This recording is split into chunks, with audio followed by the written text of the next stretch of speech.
Hey fellow artists, I'm back in the workshop today, and today is going to be a very special stream because I am here with my brother Tommy. By the way, Tommy has a brand new YouTube channel. What's it called, Tommy? My YouTube channel that I'm currently opening right now, I haven't have anything uploaded yet, but it's going to be Captain Palico's Kitchen. Captain Palico's Kitchen. And what are you going to be talking about in Captain Palico's Kitchen? So typically during that show, I'm basically just getting recipes from online or my experimentations with recipes that I do like. And I'm just going to be just showing you guys how I do things, as well as maybe some cocktail mixtures along the way in other episodes. Now, Tommy's here today because he is good at fermenting stuff. What do you usually like to ferment? So normally I like to ferment hot sauces with different types of peppers. Yeah, hot sauce. His hot sauces are already famous in this town, folks. Let me tell you. Today he's going to help me ferment the pears, the pineapple pears that I picked off the tree last week, and we left to ripen a little bit. I'm going to add something else to the recipe as well, but I don't want to give it all away just now. Now, folks, I know that I'm coming up against the 500th episode of King Dolphin TV's live stream. Please just go to his live stream and catch us on the replay. And we will be rating King Dolphin TV after our stream is finished. So go over there first, folks. King Dolphin is great community builder, great author, great, it's just a fun stream. Go celebrate with King Dolphin TV and catch us on the replay. Please catch us on the replay. And so, before we get started with our fermentation adventures, we are going to continue with the custom Cessna engraving. Now, yesterday I mentioned to our patron Wendy, who commissioned this build, that I thought the engraving was a little bit light. So what I did was left the box exactly where I left it while it was engraving yesterday, and I'm going to darken the lines by giving it another run. So we're gonna set up things here in Laser Gerbil. We'll let it run, and as it runs, we shall be fermenting some pineapple pears. All right, so here we go. Again, folks, catch us on the replay. If you are a fan of King Dolphin TV, don't worry. I will leave these streams up for you to see on the replay. By the way, I'd like to draw your attention to the scrolling text on the bottom of the screen. These are all the ways you can support my work here on YouTube and just in general as an artist. Go to psycheopera.com and look into some of these things that are scrolling on the bottom of the screen here while I set up Wendy's second laser engraving. All right, so here we're going to open up Laser Gerbil, which is freeware. I love freeware. You guys know that. File, open. Let's open our Cessna themed engraving. We're going to leave the settings just the same. Next, except I want the laser to stay on the lines a little bit longer. So we're going to turn engraving speed from 800 millimeters a minute to maybe 770 millimeters per minute, just a tad longer. So we get those nice, a little bit more smoky lines. All right, we're going to auto size, create. Yes. All right. We're going to turn on our laser engraver, our Acmer here. Loop. That's where it ended the sequence yesterday. Should be perfectly aligned. We're going to test that. Go. Connect up the laser engraver. It beeped. Now, let's navigate to the middle.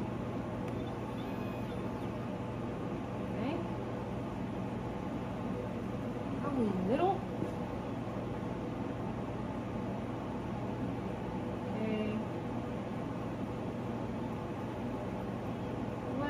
check the top corners here, just in case, just in case.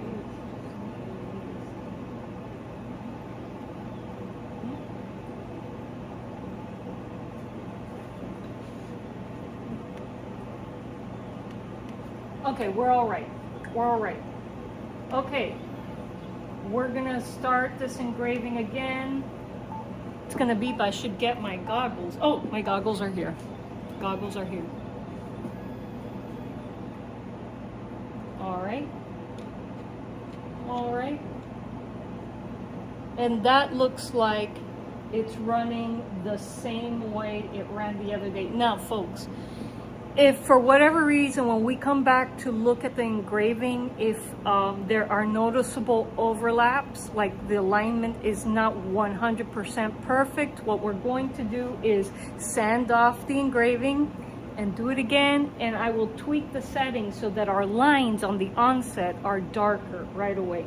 All right, we have a lot to do, so we can't hover over the engraver too much today.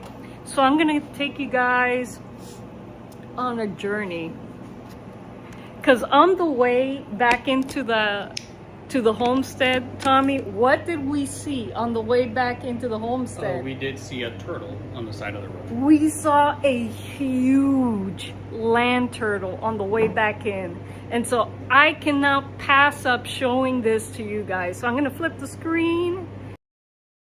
First of all, look at the beautiful pineapple pears we shall be making perry or pear cider with. Aren't they gorgeous? Look at that. Oh, and I guess it's okay to get rid of the scrolling screen. You guys get the point. Oh wait, I'm trying to remove the scroll. Hey, stop. Yes. Okay. All right, I removed the scroll. Oh, but I didn't want to get rid of the Ko-Fi. There we go. Just wanted to remove the scroll. All right. Beautiful pineapple pears. We shall be making cider today, or at least starting the process, because it takes 3 weeks to ferment and maybe some aging.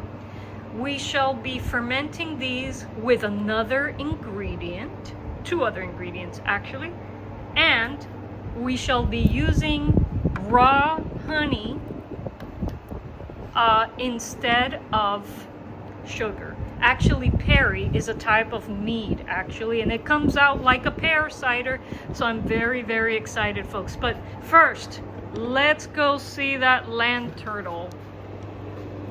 I'm gonna turn this off so we don't waste swamp cooler water. Let's go over. Folks, usually the land turtles that come visit us are small, like their shells are no bigger than dinner plates. But this guy's huge. Have to show him to you guys. Have to show him to you. This is our beautiful oak grove. It's looking extra grovey today. Get it? Grovey, groovy? Never mind.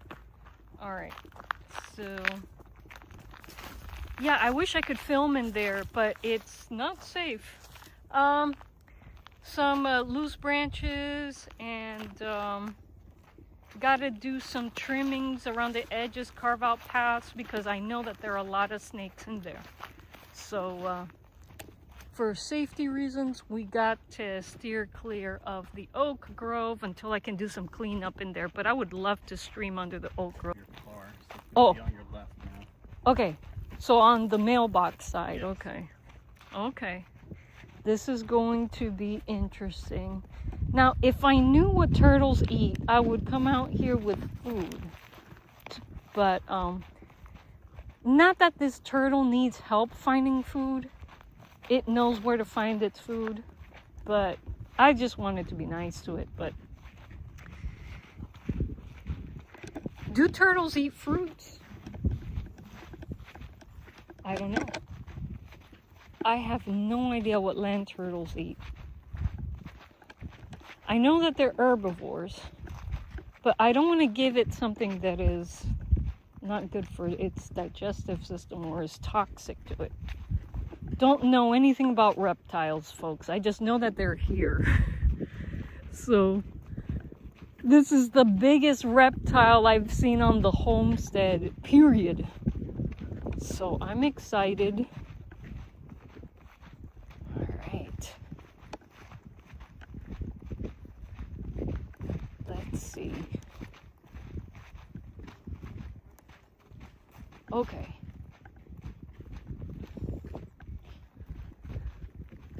Is it still there? Oh no. Oh no. Oh no. It was here, wasn't it? Yep.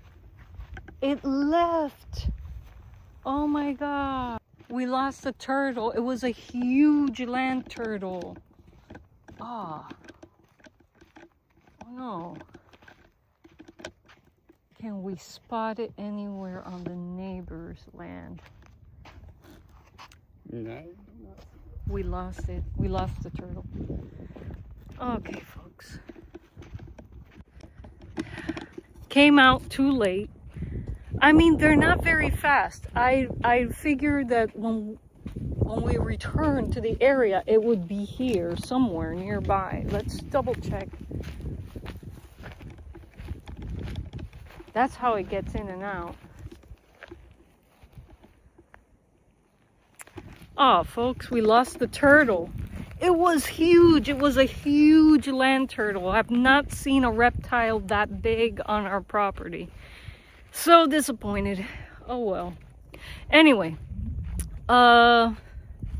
Wendy says, hello, turtles can eat fruit, apples, bananas, and many other fruits. My nephew's turtle loves watermelon. What I've got now, Wendy, are pears. Can they eat pears? If I see it again, I'm gonna give it one of my pineapple pears. Oh, and by the way, Wendy, thanks for stopping by. You know, you can catch us on the replay. King Dolphin is live now, I think. You could always catch us on the replay. And so, yes, pears are acceptable. Okay, so we're gonna keep an eye out for this turtle, this huge land turtle. And if we see it again before the stream, I'll come and give it a pear and you guys can join me on our turtle feeding adventures. Honestly, man, I love animals. And it was a big reptile. It was big for this area, yeah. I'm surprised that it moved so quickly. It was just there. It was just there. Anyway, so Tommy, we're gonna go into my herb area and tell them what interesting things we're gonna add to our pear cider. Well, you are growing some little cayenne peppers, so we're gonna be adding that to your pear cider. And I think you said you wanted to use like natural limes or lemons for your acid blend. Yeah, I have a lime on a tree that we're gonna pick, and we're gonna use that as acid blend. Games and a half guitar. Is it a gopher tortoise? I don't know. I don't know anything about these land turtles. Gamers and a half guitar. But I figured it would hang out in that spot for a while. They're not fast at all. I've seen these guys move. We'll check in on them later. Okay, so Tommy, I'm gonna film and you can grab the ripest cayenne peppers you can get. Folks, when I went to the Bradenton Cigar Box Guitar Festival, I had this cachucha pepper infused sour beer. It was awesome. So I was like, for my pear cider, I'm going to pepper it up.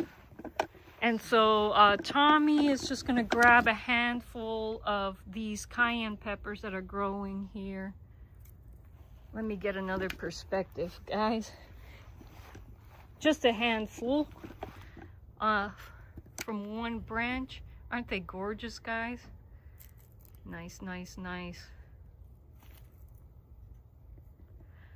See you later on King Dolphin, Wendy. I will be there as soon as we log off.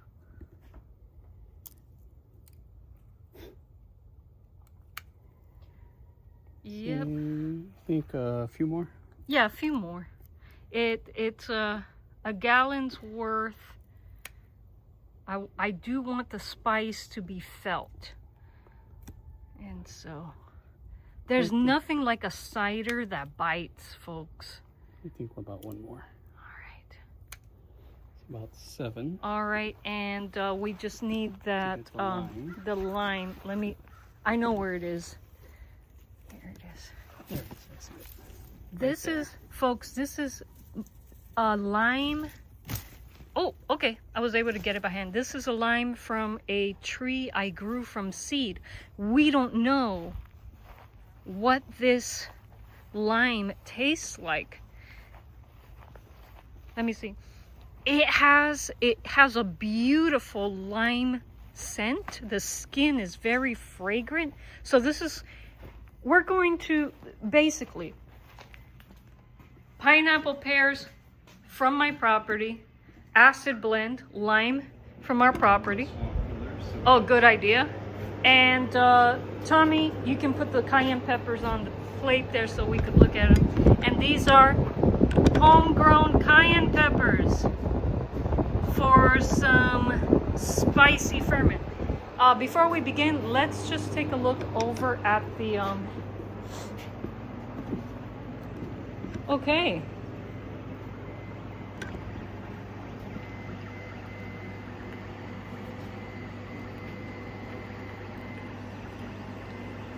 Okay, we're getting a bit more smokiness. It looks like, according to these bolts here, that we are still perfectly aligned, but we're getting a little more smokiness because I upped the time it takes for the engraver to move through the image. You can tell me whether you like it or not.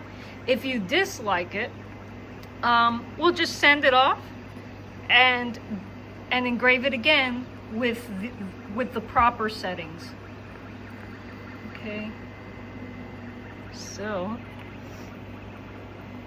all right, okay, let's turn our attention to the fermentation. So this is what we're gonna do, folks. We're gonna cut the pears and off-grid blender, and then put the I guess the what do you call the mash? I guess the mash. We're gonna put the mash into this airtight container, and I like this container because I can make it non-airtight so that I can turn it there. This becomes a spigot, and I could just pour the what I need into the demijohn without adding too much oxygen to the mixture. You guys know that my what do you call, blackberry mead turned into vinegar, so we're trying to avoid that. But we gotta let the pear mash ferment in here for 24 hours so that when we put it in the demijohn, we finally put it in the demijohn, it's not gonna cause a pear cider explosion. All right, so that is the plan. So Tommy, what you can do is just cut off the tops of our cayenne peppers. You could just throw it out in the grass there, and cut the pears into slices and just pile it up on the plate. I'm gonna go ahead and clean the implements. Particular like where you want to cut, borders and all that. Any way that you think. These pears are a little hard, so anything that you think would help this little ninja blender handle it. So I'm just gonna go and wash off our ninja, wash off our first fermentation container, with one step, and we are gonna rinse out the one step. I never leave one step in the thing. And we'll go ahead and prepare this. This is not clean, so I'll go ahead and one step this as well and get it ready for tomorrow. All right, so yeah, Tommy's preparing the cayenne peppers. He's gonna cut up the pears, and I'm going to go ahead and clean up our fermentation implements. Let me grab my tripod behind you, Tommy. And I'm just gonna let this guy work. Again, Wendy, if you do not like the results of the engraving today, we can sand it off and start over. We're working with a good MDF. We will be okay if we have to start the process over. And folks, let's not forget, we got another cat. All right. Do-dee-doo-doo. Do-dee-doo-doo-doo. So Tommy, I am gonna add, I didn't have the name of your channel when I set up the stream, but I'm going to include your information in the video description box. All right. At the end. So feel free to tell these folks what you plan to do on your channel. So currently I'm still editing my first episode of Captain Palico's Kitchen, which is gonna basically, I did a pasta white sauce, and I substituted the flour thickener with cashews because I don't like that flour taste in some of my in the sauces for pasta. So that episode, I think I should have it uploaded on the YouTube probably by the end of next week. Okay. Because I'm still editing. Alright. How long does it usually take you to edit a video? Depending on how much time I have and all that stuff. Anywhere between a week to a week and a half. Alright. Let me turn up the water on here. And we could... Can you try one of those pineapple pears? Tell me, I've never had my own pineapple pears when they were ripe. Tell me what it tastes like. Pears, let me see. Does smell pretty good. Let me see. Get a little nibble. It's a bit mild. Mild? Mm-hmm. Let me see. I'm gonna take a small piece so we don't use it. We don't use it all up on. Mm-hmm. Just put mine there. It's a bit mild. Doesn't it taste like an apple to you? Very similar.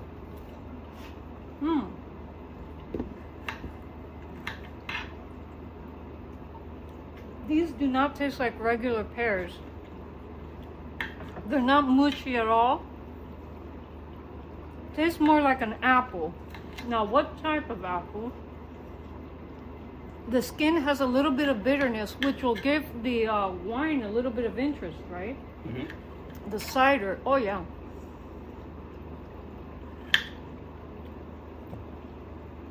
I wouldn't say Granny Smith. No. It's not that sour. It's not sour. It's for me, it's a little bit sour, and the skin is bitter. It's interesting. It's an interesting. I think this is going to make a really good kind of Spanish style cider. It has if you guys ever had crab apples, and by the way, Granny Smith is a type of crab apple. If you've had wild apples, it has that kind of vibe, that flavor. Interesting. I'm going to zoom in on your cutting there because Tommy, they're asking what your channel is again.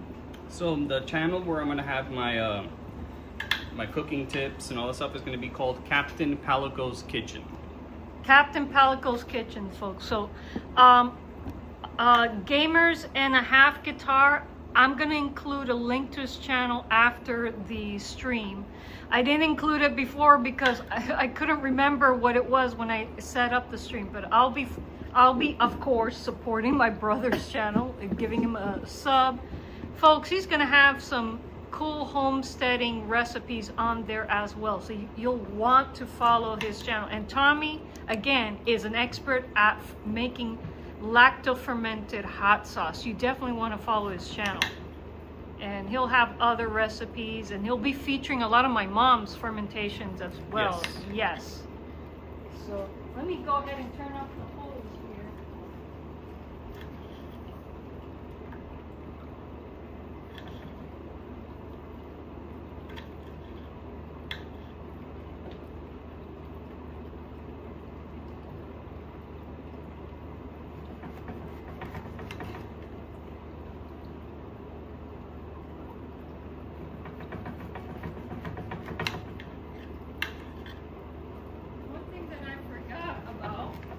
That I needed from inside the house was maybe I maybe needed a spoon too. Well, I think this one step might have a measuring tool inside. Yeah, it might have a measuring tool. So let me see. So folks, this one step is just for cleaning out our fermentation implements. It says that you can leave it, you don't have to rinse it out. I will be rinsing this out, okay? I never leave one step inside of my, we don't want to be drinking this, whatever it is. What is it? Let's find out. I don't know what it is. Oh, cleans with oxygen. Does not contain chlorine, bisulfites, organic compounds, or phosphates. So that's good. I like that. But we're not gonna, and it's biodegradable, which is why I like it. You know, I can throw out the splurge on the ground here and not worry about anything. So I like this one step. If you guys are interested, I'll be leaving a lot of the stuff we're gonna use for our fermentation in the video description box. I'll have links there. When you use my Amazon affiliate links, folks, it helps my channel and it doesn't cost you any extra. And there won't be too many links because Tommy and I like making natural fermentations. We do not add preservatives at all or use anything that isn't natural in our fermentations. I know that in the DIY wine world, that's something that's become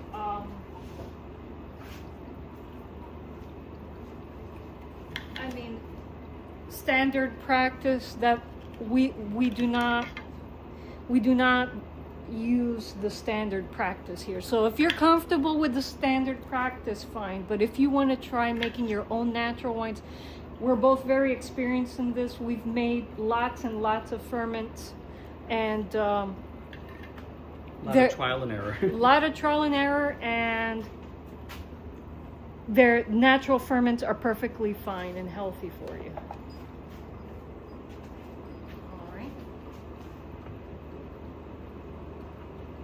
Gamers and a Half Guitar says you might like Mama Juana.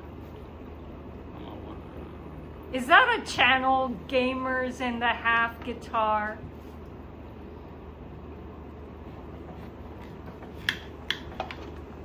All right. All right, let me get these implements cleaned out with one step. And of course, we're going to compost all of those bits, those unused bits.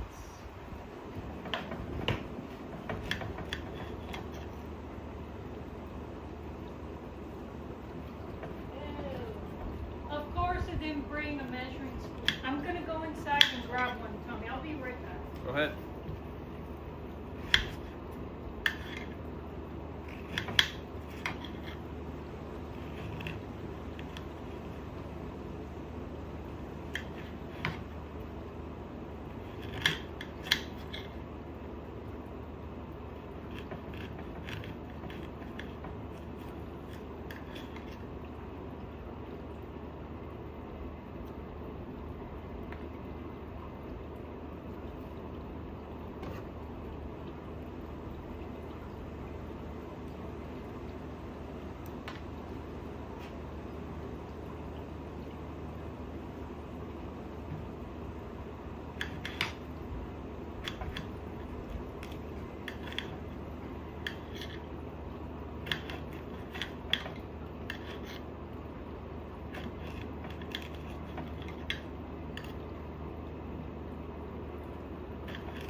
I forgot what quantity is needed for a gallon. Let me see.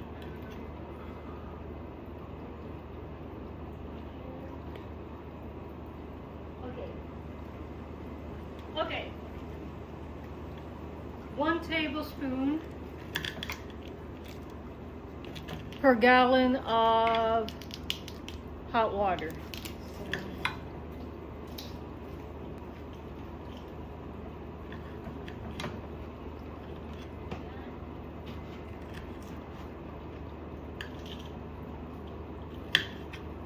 And I'll shift over this side, guys, just to give folks a game and a half. Guitar says Mama Juana. It's a drink you make. Tell us more. Tell us more about this drink. Game and a half guitar. I'm gonna flip the camera. What's the recipe for that game and a half guitar? All right. I'm just here sanitizing. Let me zoom it in so you guys can see what I'm doing. Okay, our primary fermenter, which is that jug, is a gallon, so we'll be using a tablespoon of 1 step in that, 1 step in the demijohn, a little bit less in our off-grid blender. Is that Ninja available on Amazon? Yeah, the Ninjas are also available on Amazon, so I'll be linking that. That blender for me has been so very useful, because when I have, you know, events, little parties outdoors, and I'm mixing drinks, it's so nice to not have to be plugged in anywhere. It's very portable, off-grid blender. Love it. So here we go.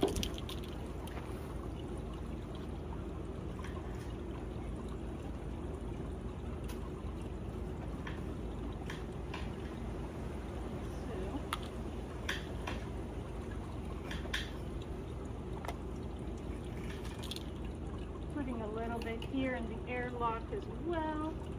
Putting it in here in the demijohn.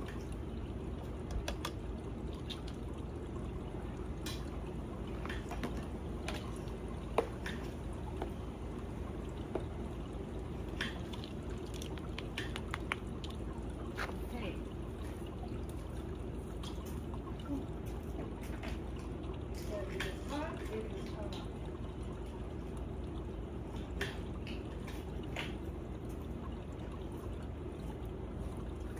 Haven't forgotten my water, folks. Today it's just plain old H2O.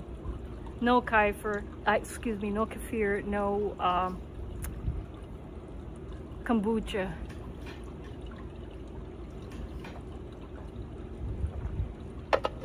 Now, let's talk about the water. Our water here on this homestead is well water. It's full of minerals.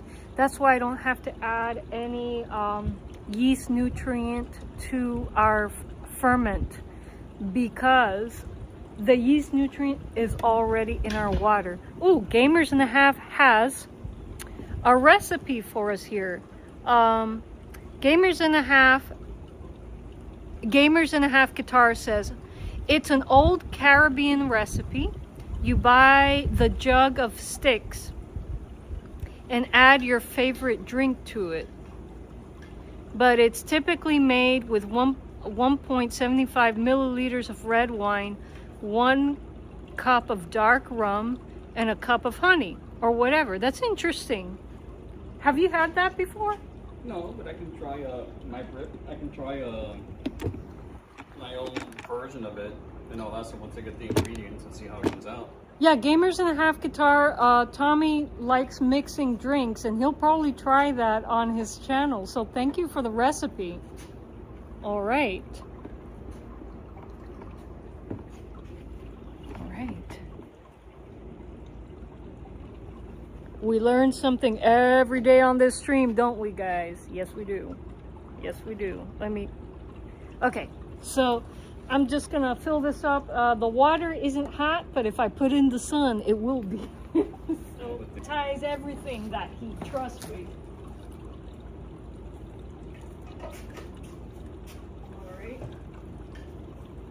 Okay, if you run out of space on your plate, don't worry. I'm almost done with our sanitizing adventures. So.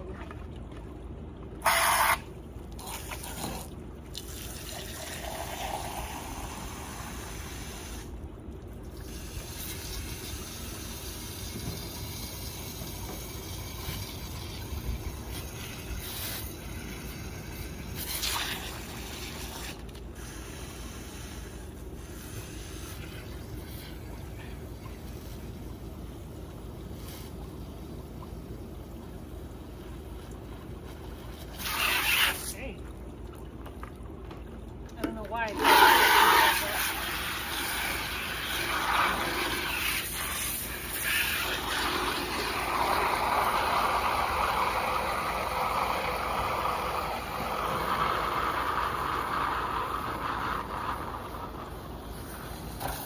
Actually, it's so hot that the hose water is actually warm.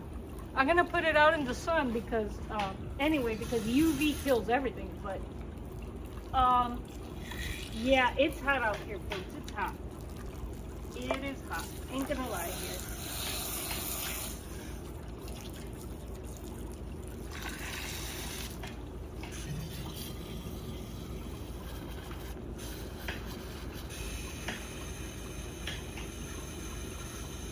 Come on. Come on.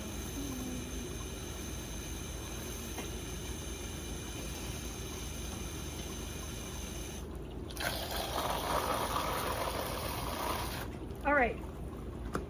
And we're gonna put those out in a sunny area for the demijohn. I could just leave sanitizing over there, but we're gonna need this guy back in just a few minutes. So.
That baking sun seems to have waned. Games and a Half Guitar says, with the drink he was mentioning, what was it, Mama Juana? He says you need some prep before you drink to remove the tannins. I'm guessing from the sticks. What kind of sticks do they use? I know that here oak leaves have been used as a natural tannin.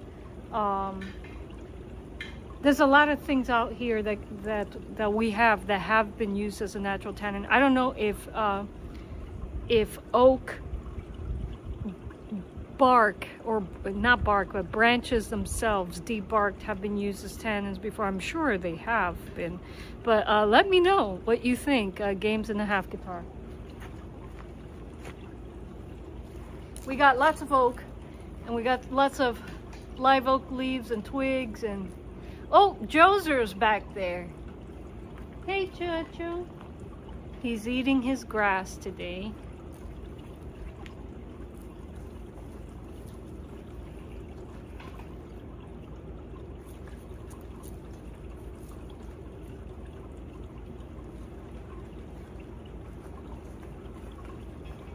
All right. It looks like Tommy's gonna need that first fermenter pretty soon. Let me flip the camera.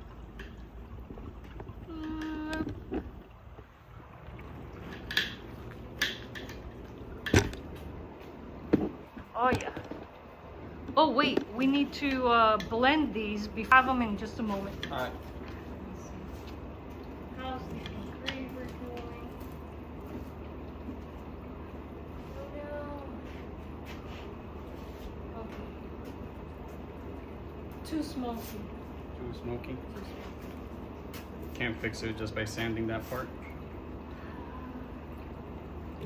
I don't think so. Wendy, watching the replay, I'm afraid I'm gonna let the engraver finish doing what it's doing, but I think the result is too smoky, so I think we will be sanding off the engraving and trying it again. But what I'm going to do before I lift the box off of its place, I'm gonna mark where it is so we don't have to take so much time aligning the box for the next engraving. Look, I'm gonna send you a picture. If you like it, fine. If you don't like it, I personally think, I like smoky, but not that smoky. I personally would start over on the box. I'm gonna, you know, sand it and engrave it again. Yeah, I think it's, I mean, that's too smoky, right? I should just avoid it. Yeah. Okay, I'm gonna let it finish the process so that it realigns itself, and maybe towards the end of the stream I will start the sanding process. All right, Wendy, so yeah, let me show you. Okay.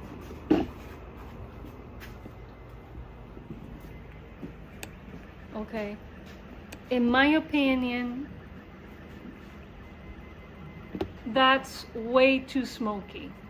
Again, I'm gonna send you a picture and you can decide. This is way too smoky for me. I'm gonna let it finish the process so that it aligns itself again. I'm gonna mark where the box is currently so I don't have to do so much work realigning, but I really want to sand this off and engrave it again on the new settings. Time to eat. Catch you later. Thanks for dropping by, Games and a Half Guitar. Nice to see you here. All right, so that's what I'm thinking, Wendy. Again, you're the boss. You make the final decision, but I already know what I want to do. But I won't do anything without your permission. This is your build. Okay, so here we go. Let's get back to the fermentation.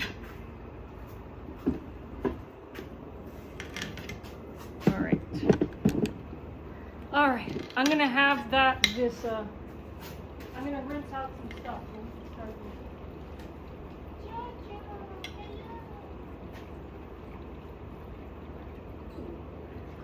Rinse out blender. And that going.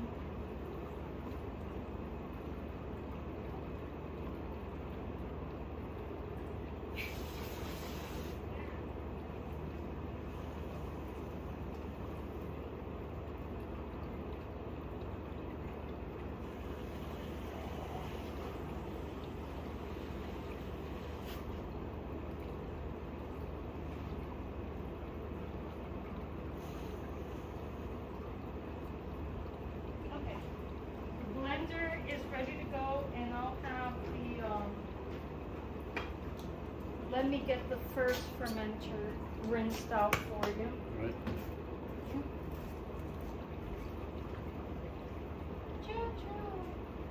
Folks, Joser wants to say hello, so let me just point you to Joser. Hey, Jojo.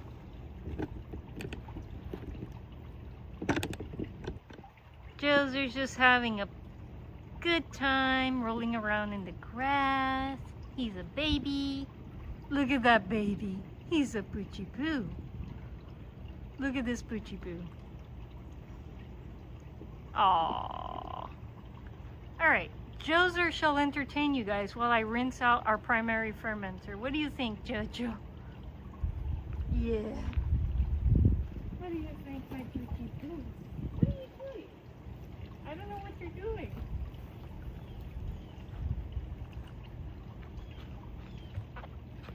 happy today. I guess because it's not too hot right now.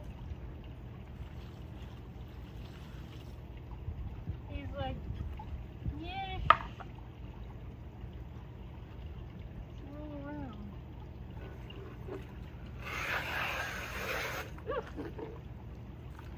Keep splattering on myself here. Okay. Now you can blend. I'll take this out of your way. I'm gonna take this. Oh, let me. Yeah.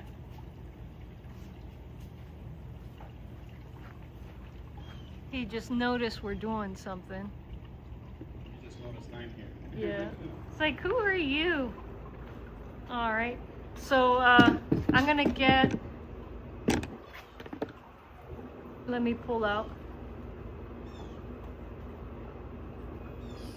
Let's hope I don't need it. Dan's Moto 8919 says, hi, I'm really digging your cigar box guitar lessons. Thank you, Dan's Moto. We have a special stream today with my brother. He's helping me ferment some pears that are on my homestead. We're making some pear cider. Those pears are tough, aren't they? Yeah, we need some liquid. You might want to put a little water from the I'll faucet. put a little water. Okay. And oh, Fall. here, I'll put all the compost stuff here, but let me show Dan's Moto what we're doing. Apart from that, Dan's Moto, my laser engraver over there is working on an engraving for a cigar box guitar I'm building for my friend Wendy. It's a commissioned build, and you could tell I'm making some DIY guitar slides. I have cats back there. So welcome Dan's Moto to, sorry, my head is in the way. Welcome to my workshop and to my homestead. I'm glad that you're here. All right. All right. Let's pull back so people can see what you're doing. So those pears are extra hard. We need a little bit of water in the blender. Yeah, a little bit of water in the blender. I'll just get some well water going in. Yeah.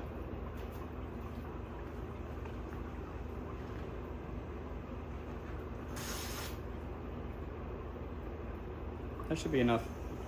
That should be enough? Yeah, it's Okay. just for the blades have something to grip on. All right, and I'll get this out of your way. This is going in my composter. All of this stuff is going in my composter.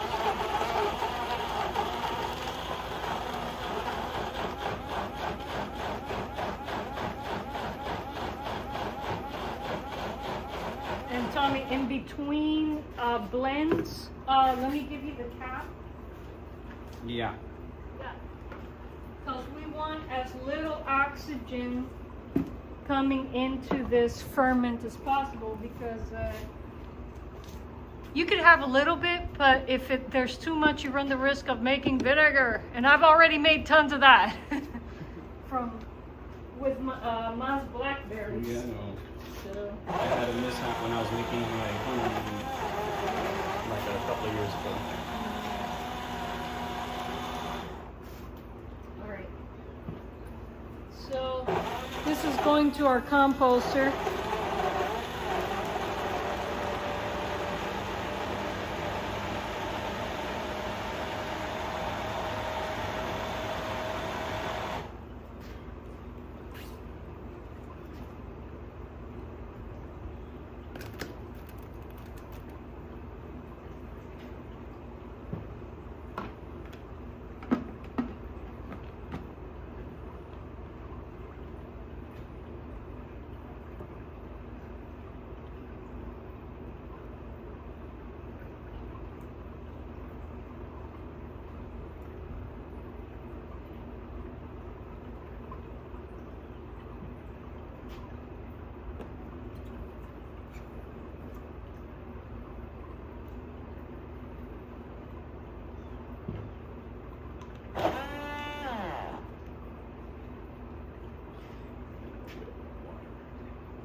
gonna get another cup so we can have some more water. Looks like I'm gonna have to add water every time I put a book. Oh, that's a good one.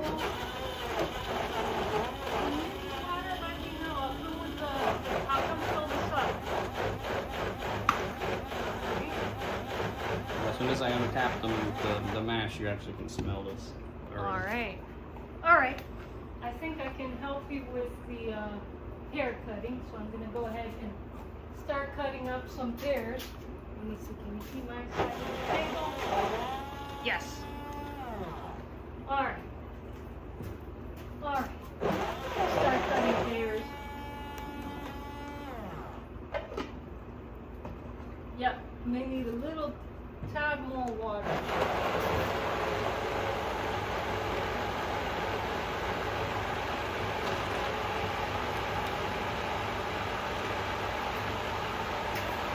Man, folks, pineapple pears are like apples. This is definitely going to come out more like an apple cider taste-wise. And with the cayenne peppers, it's going to have a bite. It smells like apples too, right? Yeah. Oh my God. Folks, one of my most favorite drinks of all time is Spanish Cider, Spanish apple cider. And man, if this ends up tasting like Cider. Cider, Oh boy. oh my God, that'll make me so happy. So happy. So happy. Yeah. I think my favorite Cider brand is it El Gallego? So yeah. El Gallego. I think that was also my late grandfather's favorite cigar because he would buy it all the time. And so. Yeah, you're gonna need a little. All right. Yeah, get as much water as you want. I can't read the chat, so I'm gonna flip the camera. No problem. I'm gonna flip. Guys, your world is gonna be in reverse now because my encoder reverses the video when I have it on selfie cam, but I can't read the chat if I don't have it on selfie cam. All right, so let me move this back so we could maybe move it back so you could see what we're doing at our respective stations here. Yeah. And I can read the chat. Yes. So.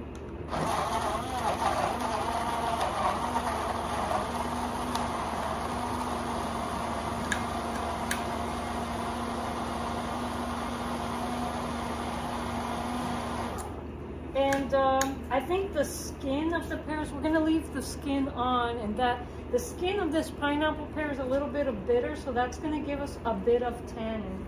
Now, do you see that bubbling up prematurely? There's a lot of yeast in that. There's a lot of wild yeast in that, right, Tommy? Yeah. Yeah. So that's good. And of course, we're going to add more wild yeast with the honey, and of course, I'm going to help it with a little bit of non-GMO sparkling wine yeast. And so, yes, oh my gosh. So, Tommy, what usually pairs well with El Gallego Cider? Well, we normally will, for New Year's, typically we had it always with roasted pork. With roasted pork, okay. And we used to also eat it with jamón serrano. Explain to people what that is. Well, jamón serrano is basically, it's a cured ham, basically from either the shoulder or the leg quarters, depending on which version you get. I got some pears for you. Alright. Nice. There's a lot of yeast in that, I can tell. Yes. It's already started to ferment, folks. Beautiful. Beautiful. Yeah, this pear is really unusual. My tree did produce pears last year, but by the time I went to go pick them, because I was waiting for them to ripen, because I didn't know much about them, the deer ate my pears. So this is the first year I get to actually taste and work with my pineapple pears, folks, and very happy about that. So, okay. It's another ripe pineapple pear. And so, if this pear cider turns out well, you'll all be seeing us drink this on whatchamacallit, New Year's, folks. Sir Colin of Glastonbury, welcome to our special workshop fermentation episode. We're turning our pineapple pears into pear cider. He says, hola, Psyche Opera. Another food stream? Absolutely. But this time, Colin, I know what I'm doing. I tried making more Yorkshire puddings last night. Did they come out right? Did we eat them anyways? So, welcome, Colin. Welcome. Colin, my brother and I suspect that these pears have the consistency, taste, and smell of wild apples. I think they're going to come out more like a Spanish cider than a perry, which makes me excited because I love Spanish cider. Archer Collins says, the deer ate my pears. Well, I suppose it's better than the dog ate my homework, yeah. That was my excuse last year, Colin.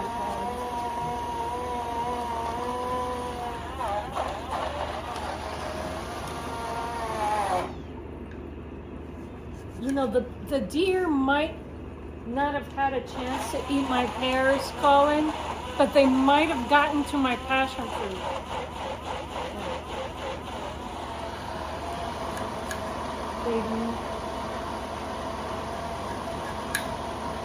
Well, you were here in yesterday's stream. All of my maypops were gone. Something ate my maypop.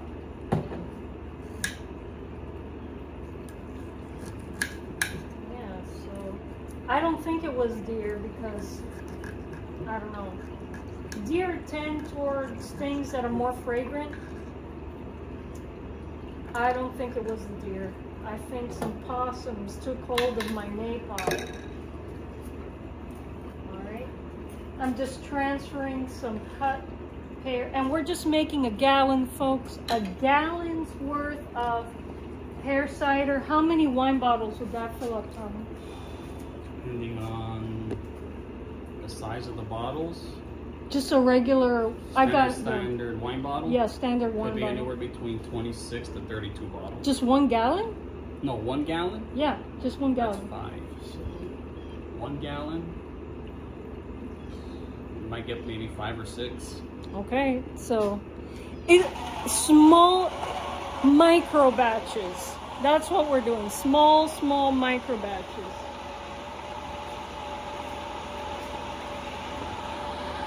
So you guys can see what's going on over there in Tommy's station. So here's our primary fermenter where we're leaving the pear mash and acid blend, which came from one of my trees.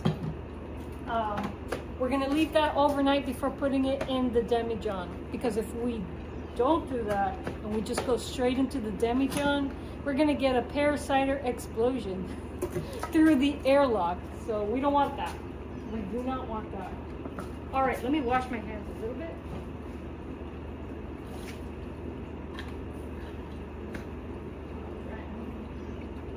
Joser's checking out your truck. Well, he knows it. He knows it. He's probably trying to clean it. That's probably what's going on. All right. Another one of our pineapple pears.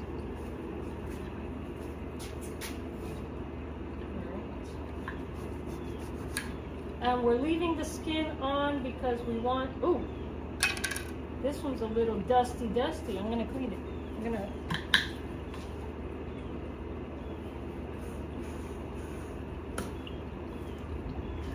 okay, we're fine.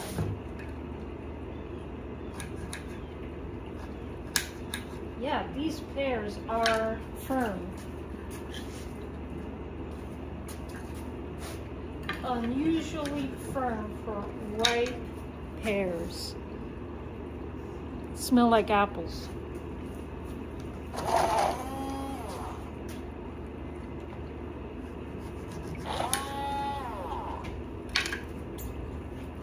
You think we're putting that Ninja to its test? Oh yeah. To its limit? More than likely. Shall our off-grid blender survive? Tune in to find out. I think it would.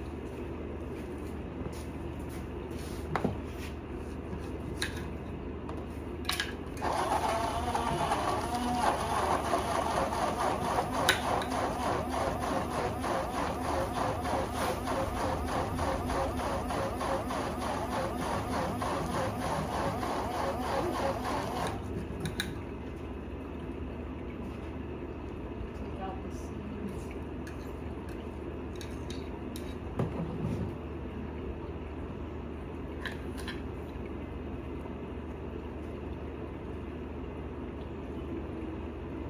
We don't want any of the seeds to be blended. Pears are related to apples, so we don't want any of those seeds in our pears. There's a compound in the seeds that when comes in contact with chemicals in your stomach, I think turns into arsenic, something like that. We don't want that. So making sure that none of the seeds go into the blender. Now, as far as our capsaicin seeds, those are fine. We want those in the blender. Have you blended any of the Not yet. cayennes yet? Not yet.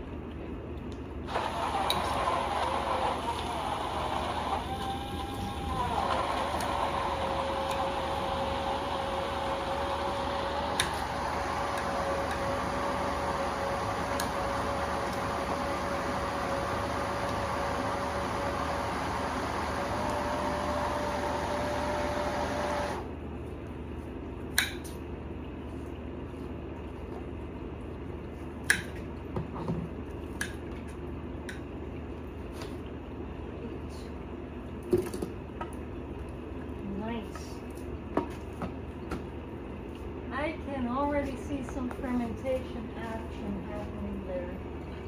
Very nice.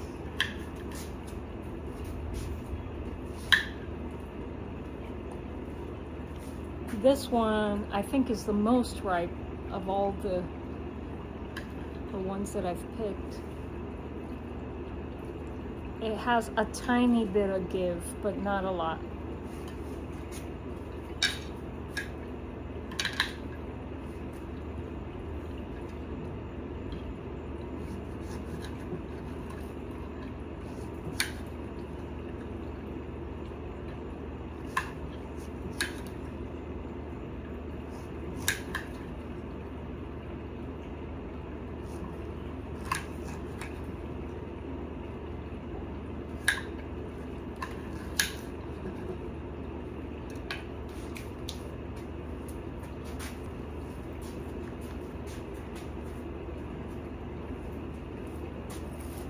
Another ripe pineapple pear. You know, I'm gonna rinse off the pears a little bit because I'm finding one here and one there is a little bit dusty. So I'm gonna go ahead and do that.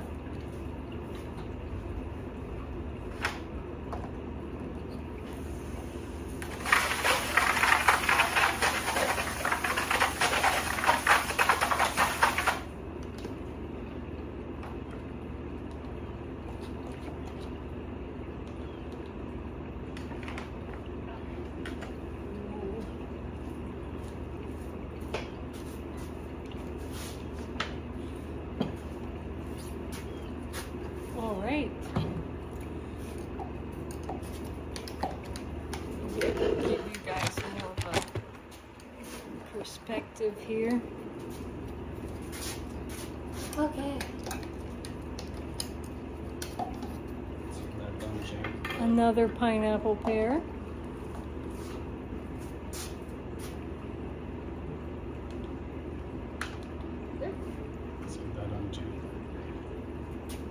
You think it's out of battery? No, it sometimes gets jaded.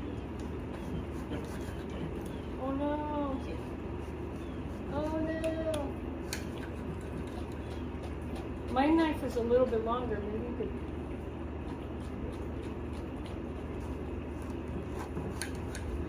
These pineapple pears are firm, folks, firm. They're giving that Ninja off-grid blender a run for its money.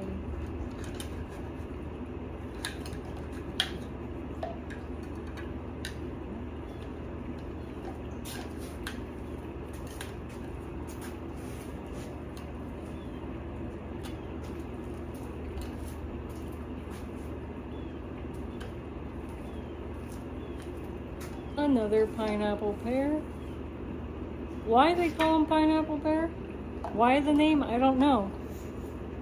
They don't smell like pineapple. They certainly don't taste like pineapple. They taste like wild apples. They taste like crab apples. And their skin is a tad bit bitter, which is going to make the cider really nice. He got it. He got it to work again.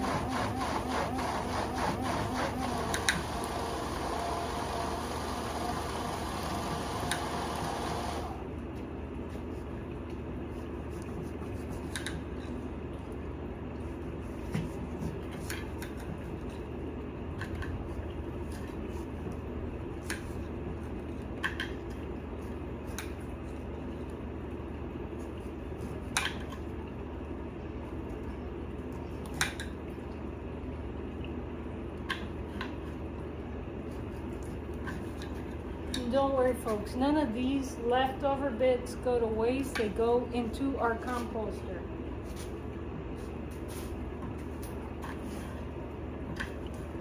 And even my composter's been productive this year. There's a big sweet potato growing in it.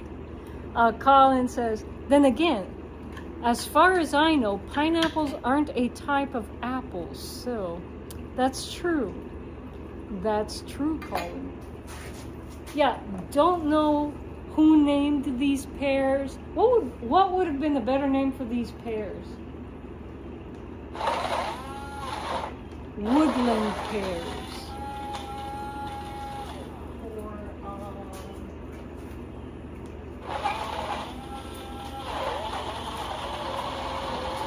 what would have been a better name for these pears that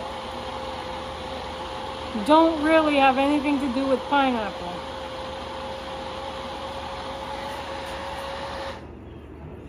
This will be the first mix that has the peppers in it. Aha! The first mix with the cayenne peppers in it. What does it smell like? Oh man, folks, I'm so excited! Oh my gosh! Look! That's actually a pretty good hot sauce thing too. Good mash. Look, folks.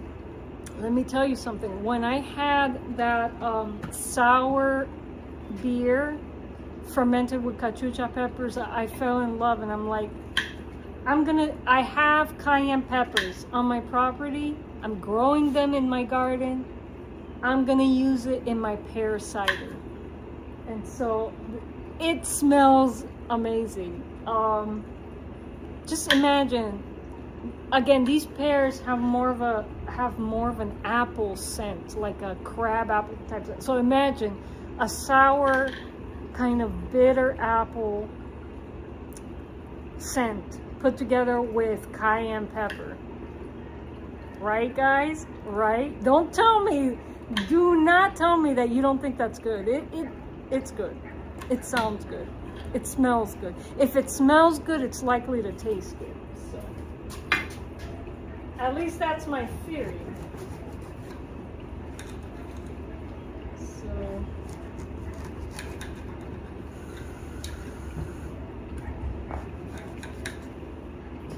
Blender's at 50%. you know, I smelled that mash and one of my nostrils is burning. Cayenne pepper, folks. And those are ripe. The riper, the less hot. Yeah. Will people be able to handle my... Talk about Angry Orchard. Angry Orchard has nothing on this. Has nothing on this. Okay? The Psyche Opera Pear Orchard, that's where it's at, folks. That's where it's at. Natural pear cider. No BS, no chemicals in my ferments. Don't need it. Did the Egyptians have chemicals when they fermented their wine? No.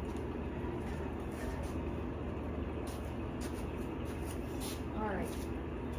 I have 1, 2, 3, 4, 5, 6, 7, 8 more pears to cut up. Okay.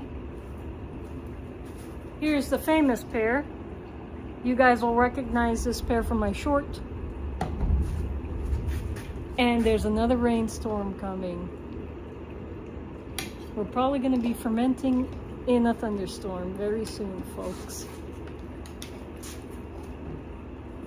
Okay.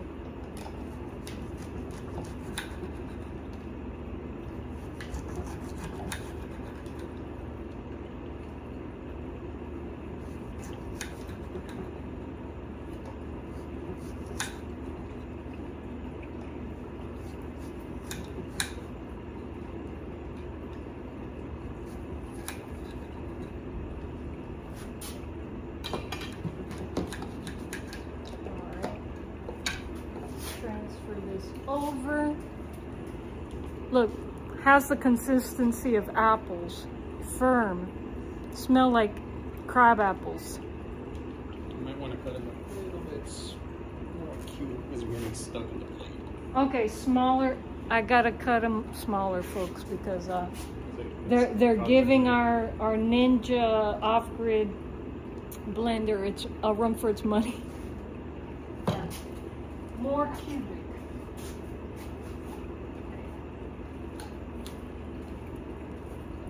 Next, pineapple pear. Isn't that one gorgeous?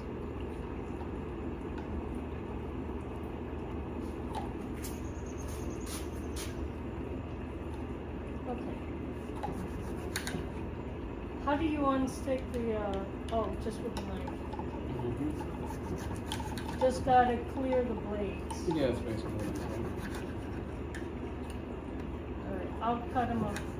I'll cut them up into smaller chunks.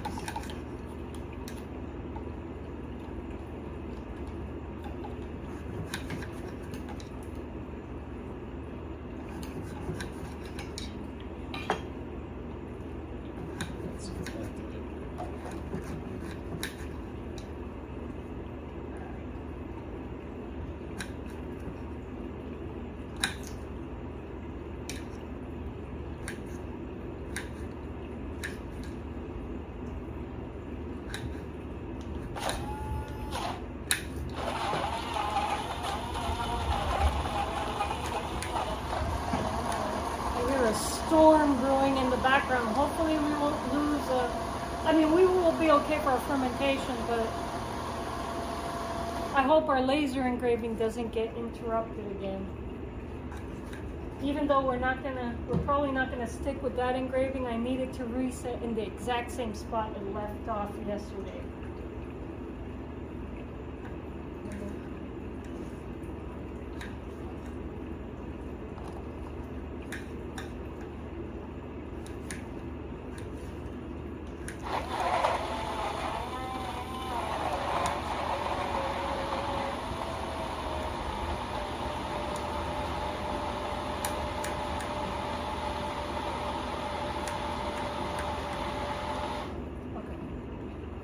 I cut my pear up into smaller chunks.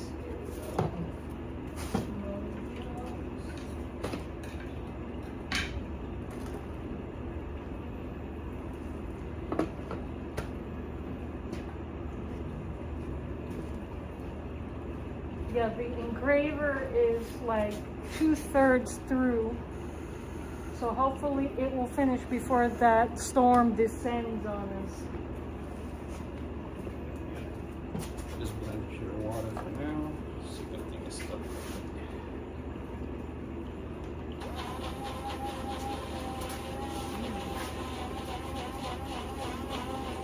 Another pineapple pear. Colin says, it's a shame that the blender doesn't come with a separate cutter to ensure the chunks are cut to the right size. Well, that's more my fault, Colin. I'm gonna chop these up into finer pieces so the blender doesn't keep having issues.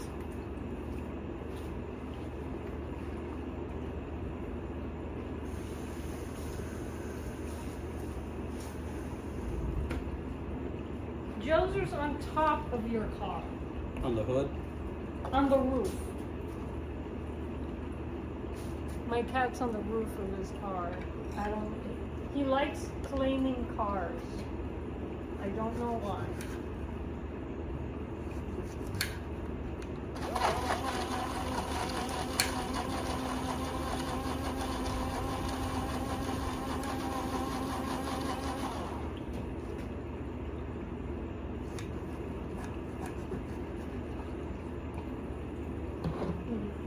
Cut this up into cubes. Okay. I'm gonna need another run to the compost to clear my plate. Try to do that quickly. Are the cayenne peppers, like handling is not burning your hands or anything? No, I'm used to ghost peppers, so. You're used to what? Ghost peppers. Ghost peppers. Cayenne peppers are nothing to me. Basically. Oh man.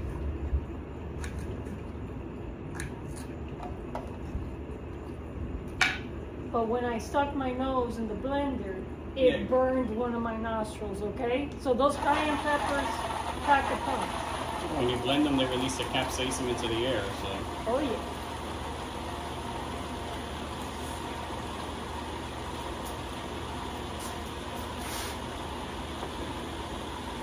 All right, folks, I'm gonna take these cores to my composter and feed the, what was it that was growing in there? It's a big, it's a big sweet potato vine growing in there, but I'm gonna throw this in, feed the sweet potato vine.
Well, you can't really see my LEDs, but I forgot to do two things before I started this live, and that was turn on my pretty LEDs, and two, hydrate the yeast. So I'm gonna do that now while Tommy keeps working there.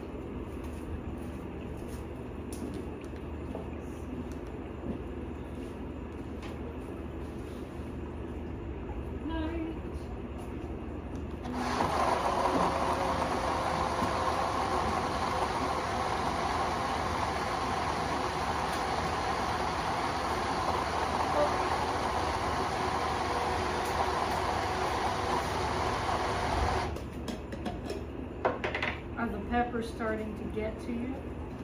Not yet. This is nothing to me. No. Because I've dealt with ghost peppers. Are you gonna start growing ghost peppers? If you find better seeds or injerto. Okay. Folks, this is now, with wild yeast. My raw honey is loaded with wild yeast as well, but I like adding this guy, the Lalvin EC 1118, because say there's, you know, in the process of doing all this stuff, acetobacter gets in, which is the microbe that makes vinegar, or other things get in. This will outperform the other microbes, and we will ensure that it will ensure that we have a cider and not a vinegar or something else. All right. So again, I'm going to include everything in the video description box after the live. I was running late, so I didn't put it in before, but I'm going to put the 1 step and the non-GMO yeast that I use for my meads and for my beers and for everything. This is great. This is great for sparkling wine, and again, it's non-GMO. And I'm also going to put the off-grid blender we're using here, the Ninja, in case you guys are interested. And I'll have some demijohn materials, because out in the grass we got our demijohn sanitizing. None of this is going into the demijohn today. It has to ferment in our primary fermenter overnight, and then I can transfer this, just pour it into the primary fermenter, sift it, and the reason why we leave it to ferment in here overnight, because if we transfer this over straight into the demijohn, we're gonna get a pear cider volcano happening. So we don't want that. It's gonna be really active after we put the yeast in. Okay, but we gotta activate this yeast. And so I have half a packet here that I'm gonna use.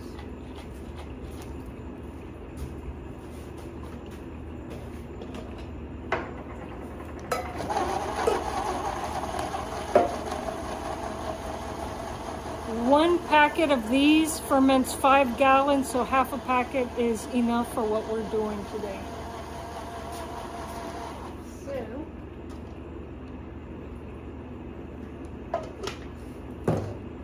all I need to do, put some warm water in here, put the yeast in here, and just let it rehydrate, let it wake up. All right.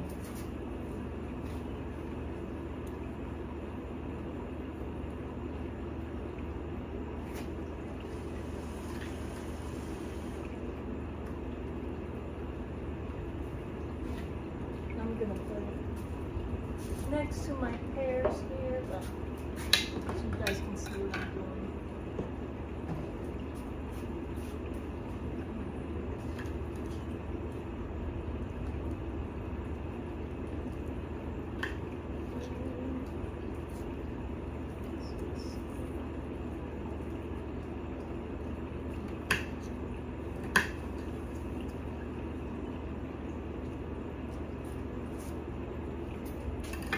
And this will rehydrate our yeast. The water from the hose is kind of warm because it's been hot today, so it's going to do a good job.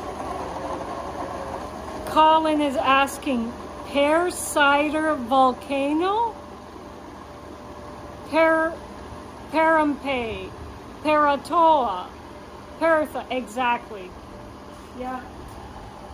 And I've made plenty of mead volcanoes in the past, guys. I just put the fruit mash into my little demijohn with the airlock, and when I came to check on my ferment the next morning, the liquid up the bottle, through the airlock, and out the airlock holes, and I literally had a huge mess in the kitchen. So I let it do all of its crazy stuff overnight, in this sealed container, and then we'll transfer into the demi-jump for the long-term process, for the process that takes 3 weeks.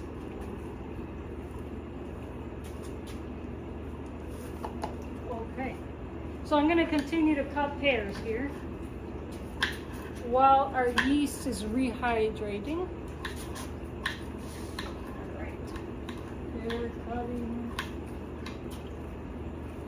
I think, oh, this one seems to be the ripest of them all.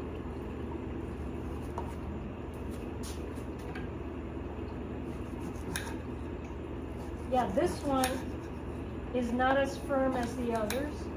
It's not blemished or anything, but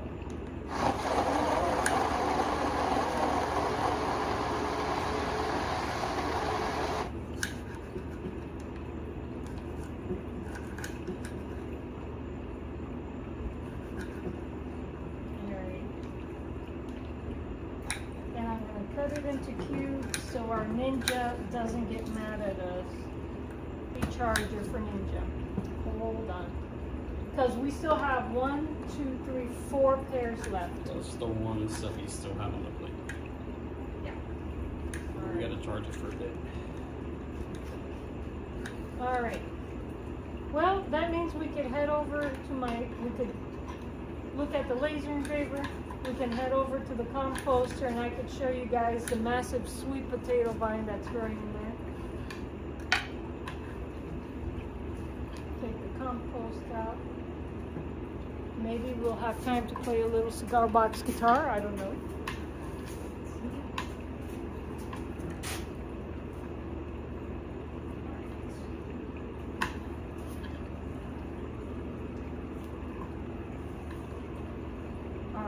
I'm gonna get the USB charger for our off-grid Ninja blender. We've put this blender through the ringer, folks. We absolutely have, because these pears are like apples. They're super firm. All right, here we go. I will be right back, folks. I'll leave you with a perspective of what Tommy's doing there. He's going to continue cutting up some pears here. So we could look at his station from back here. No more cayenne peppers. We used them all up. We have 2 little ones left. 2 little ones left. There we go.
Got the charger for the blender. Let me go ahead.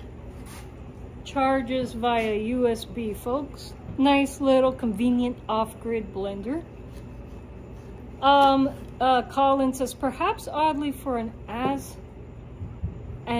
anosmic, I really do not like strong spicy flavors.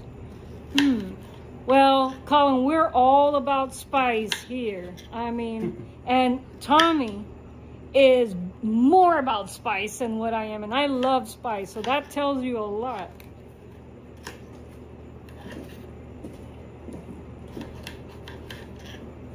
So, I'll plug in.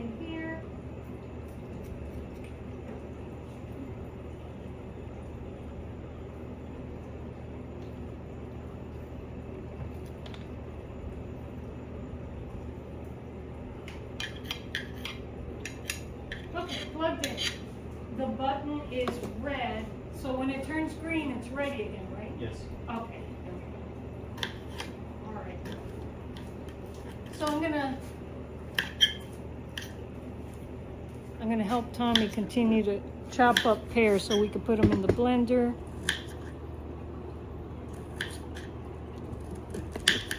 Colin says, anosmic equals someone with literally no sense of smell. Really, Colin? Wow.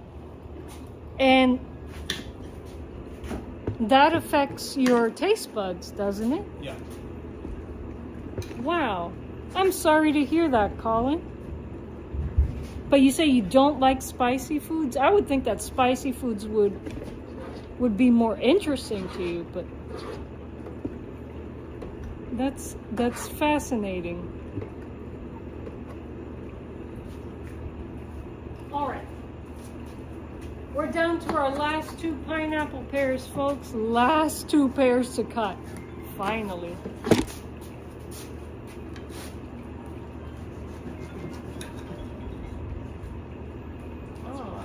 Oh, it's fine. You could answer. You could go out and answer. Tell them we're busy. Hey. Hey, Pop. Hey, Tom, how's it going? We're still on the stream. Cutting pears. Tommy, oh yeah, I want to go to McDonald's. You want me to get you something to eat? No, I'm No, good. we're gonna take Tommy out to JV or afterward. Oh, okay. Yeah, they Let's have get some. they have good burgers there. Get chicken sandwiches. Alrighty. All right. Catch you later. Alright. Alrighty. Bye. My parents checking in. Yeah, there's like a little bar 5 minutes from our house close to the Swanee River. They're really inexpensive and they make really good burgers and hot wings. So I'm taking Tommy out after we finish here for some good food. It's too bad Mom and Pa don't have something nearby because McDonald's. I remember when McDonald's was good. Yeah. I remember when McDonald's and Burger King were good. And now you order a burger or a chicken sandwich and they're wet. The bread isn't toasted. The meat is made out of I don't know what. It's just a wet sandwich, and I dislike that a lot.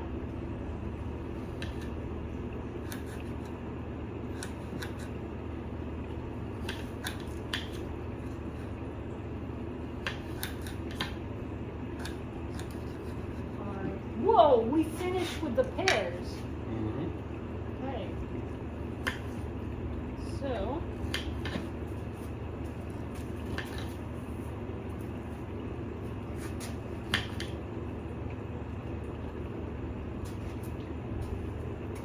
Now there's one special thing we have to look at now.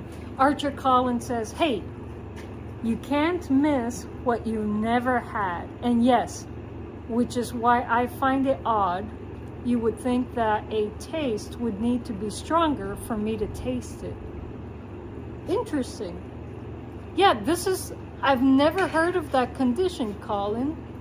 So what foods do you like, Colin? What foods are interesting to you?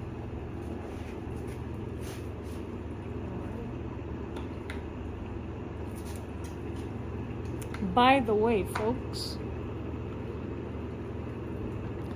this is a lemon that I picked from one of my potted citrus trees. I have them in pots because up here in North Florida, the citrus doesn't survive the winter. The citrus is more of a Central Florida, South Florida type of thing. I didn't know that when I moved up here, so I put lots of citrus in the ground, and the first winter they're gone. Second winter I tried protecting the new citrus that I bought with some, what do you call those? It's a type of cloth that supposedly doesn't work. You need a greenhouse for citrus up here. And so what I've been doing, I have one citrus that I bought in a pot, and then I grew another from seed. It's about 3 years old, and this is the first fruit I get from the citrus that I grew from seed. So nobody else on planet Earth has this type of citrus. We're gonna cut it open and see what it smells like. Maybe get a sneak peek of what the juice tastes like. But this is gonna be the acid blend for our mash here. Archer Collins says, to be honest, it's not so much the taste as the feel. Sensation of spicy food makes my mouth feel like it's on fire. Interesting, Colin. Interesting. Colin, you have something in common with a very important character in Deep Space Nine. Do you know who that character is? Do you know who I'm referencing? Because that character has the same condition you do. Deep Space Nine trivia, folks. Tommy, do you know what Deep Space Nine character I'm talking about? I think so. Okay, don't give it away. Let's see if Colin knows who it is. All right. We're gonna open up this citrus. We're gonna cut open the citrus that grew from a tree that I grew from seed. 3 years old. Nobody else in the world has this citrus. Tommy, are we gonna name this citrus today? That's up to you. It's up to me. Oh, laser engraver beeped. We're gonna take a look at it. No worries. Let's cut into the citrus and see what it's like.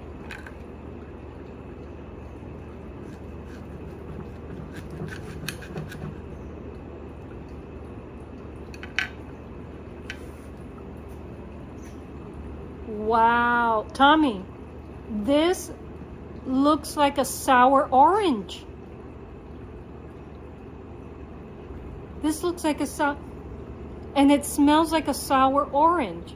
Psyche citrus, says Colin. I'm gonna try a little bit of the juice. Oh my gosh. Smell it and tell me what you think.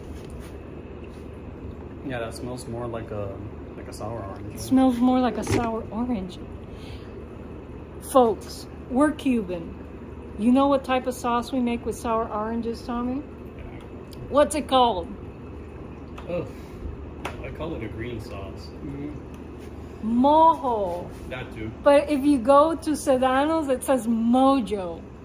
Now, when it comes to Christmas, you can't eat a lechon, which is our whole roasted pork, without mojo or mojo.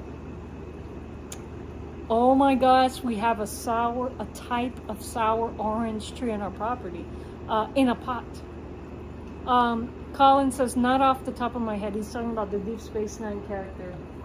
Colin, you don't know the character? Let's see if Tommy knows the character. Tommy, which is the character without a sense of taste but eats food for their texture? Well, the one that comes to mind is Wendy. That's the one I was thinking of. Colin, you have something in common with one of the most evil characters of the Dominion in Deep Space Nine. You and Wei Yun cannot taste their food. But the Vorta, which is the alien that Wei Yun is a Vorta, is an alien. He can't taste his food. He can only feel textures. So you have something in common with one of the most evil characters in Deep Space Nine. How do you feel about that, Colin? All right, thanks. Luckily, I prefer Babylon 5. Okay. Touche, Colin, touche. Psyche citrus. Let's see. Okay, we're gonna go with Colin's suggestion. Tommy, whatever this tastes like, it's gonna be called Psyche citrus. All right. Okay. Let's taste this. I'm gonna cut a little sliver. I'm gonna give you one. I'm gonna give myself one. Now, Lawrence can eat lemons like a bird. It doesn't affect him, but sour things. He's gonna have to come out to try our Psyche citrus. Let's see. Let's try it. Cut just this in half. Okay. Let's try some Psyche citrus. Cheers, folks. Let's see what it tastes like. Get the seed out first. Seeds out.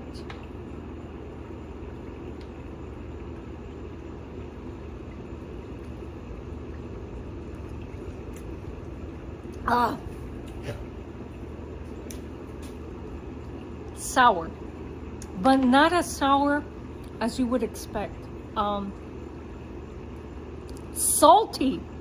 Do you taste it? There's some minerals in that. Yeah. Salty and sour. That is so interesting. I can't believe you just ate it like that. That's actually pretty good. It's pretty good. Folks, I've never had a salty sour orange. It could be due to the minerals in our water, but it could also be due to the nature of the hybrid. I don't remember what the, well, I have no way of knowing what the mother plant was. This is fascinating. Archer Collins, I bet Vic Montaigne couldn't smell either. Well, he was a hologram, Colin. And he was a cool, okay, I guess you could say you had something in common with Wayun and Vic Fontaine. All right.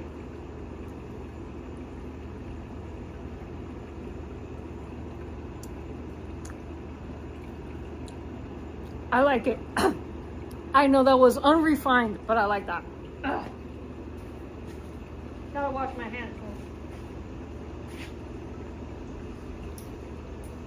All right. Let me wash my hands and then I'll hand it over to Tommy to add it to the acid blend.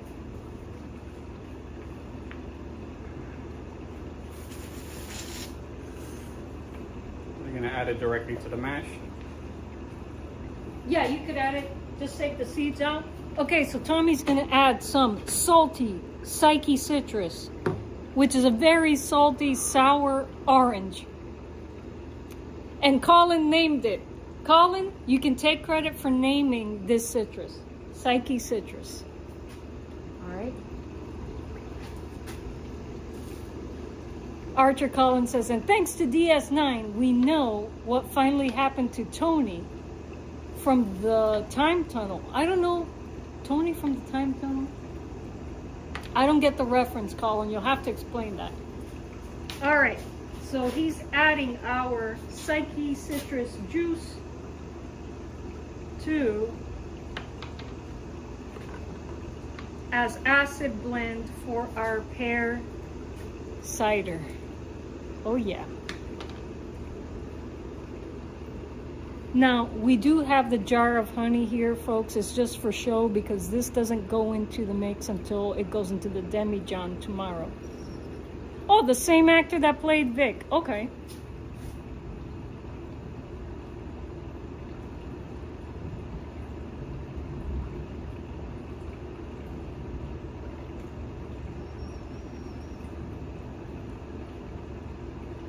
Peeking over at the blender and it's still charging. Doesn't need to be fully charged. I guess for these type of pears it does.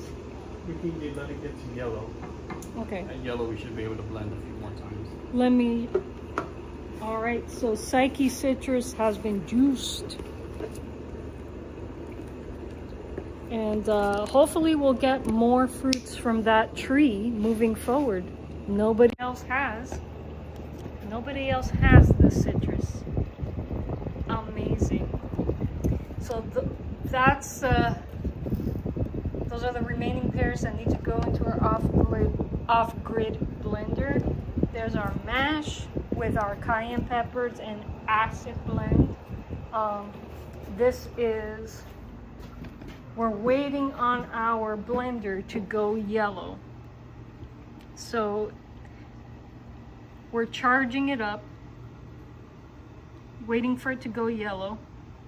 And hey, our laser engraver just finished engraving, doing the second pass on Wendy's box. And to be honest, folks,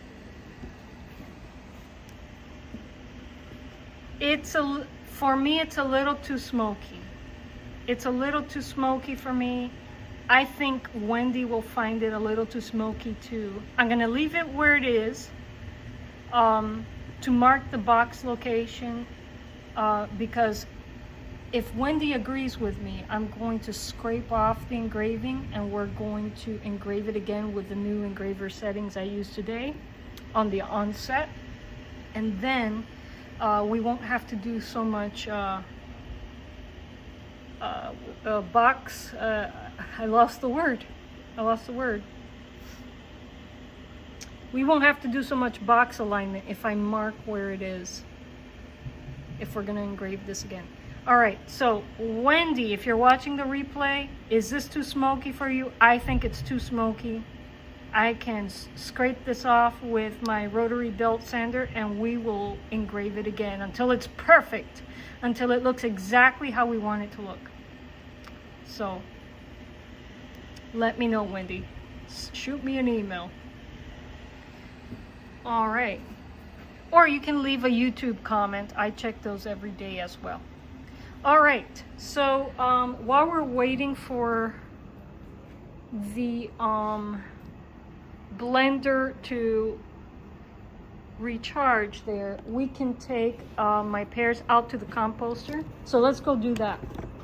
And I could show you guys the massive sweet potato that we have growing in the composter. And hey, it's nice to have it there because you never know when you're going to need to dig up a sweet potato. Here, I'll let you do the honors. Dun, dun, dun. Nothing is wasted on this homestead. It all goes to feeding something. All right, follow me. Dun, dun, dun. Demi John is out here sanitizing. Oh, here's Frank. Say hello, Frank. Hello. What are you doing here, Frank? What are you doing here?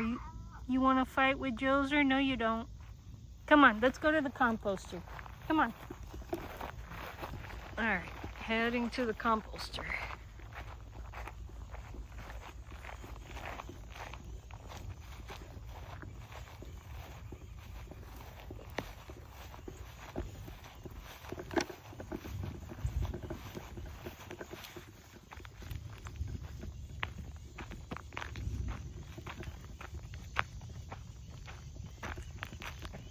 I hear some grumbles happening.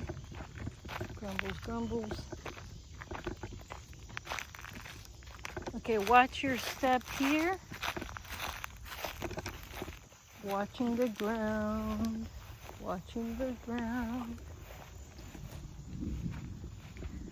Whew. Hopefully we'll beat the storm. We'll finish everything that we need to finish today and beat the storm. This is the composter we're gonna use. Oop, wait till that guy leaves. Go away. All right, you see there's a sweet potato growing in our composter? Yeah, you could just throw it in there. Yes.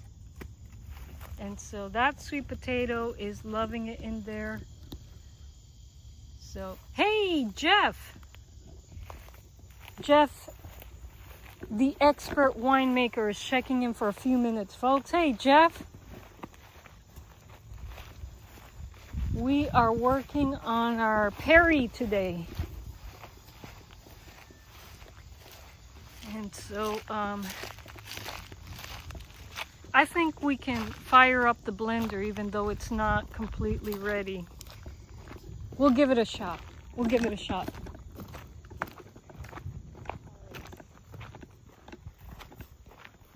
I'm gonna bring the Demi-John into the garage because we're gonna leave it sanitizing overnight and we'll be able to transfer the pear mash, cayenne pepper, pear mash, psychiopera,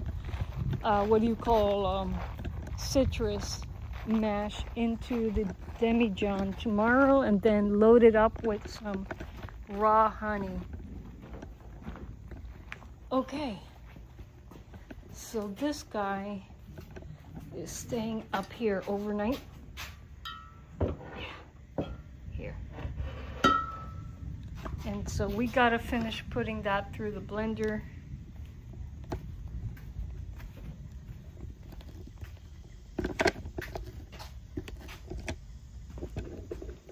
And You turned off your swamp cooler?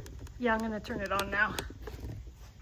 All right, let's turn on the swamp cooler because we're back in the workshop. How's that going? Is that your brother? Yes, it is. Jeff, by the way, my brother's starting his own YouTube channel. Jeff, Tommy, tell him It's about gonna be Captain Palico's Kitchen. Captain Palico's Kitchen. And after the live, I will have it linked in the video description box with all the goodies that I use to make my little meads. And so you could, not for you, Jeff, because you're a master fermenter pro. For anyone watching the replay that wants to use the same stuff I'm using. Yeah, videos on my channel will probably go up at the beginning of next week. Tommy will have his first video up at the beginning of next week. So yay! Go check out his channel, folks, the beginning of next week.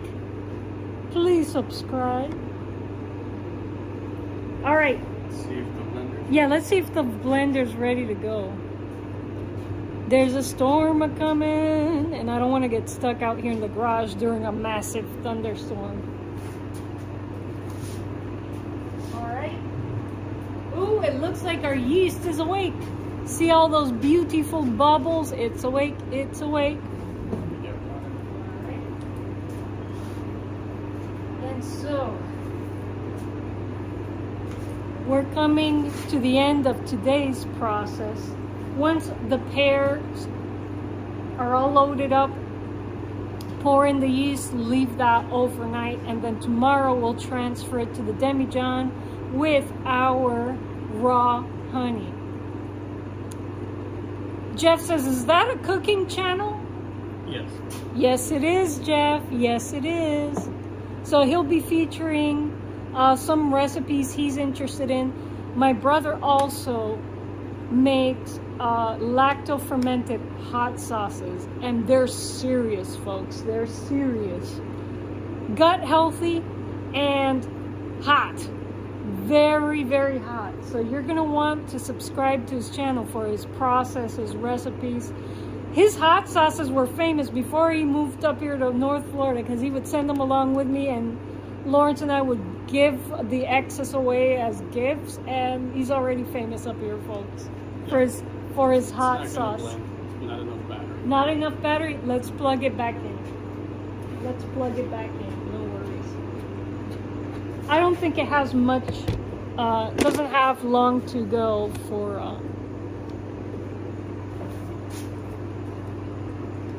charging.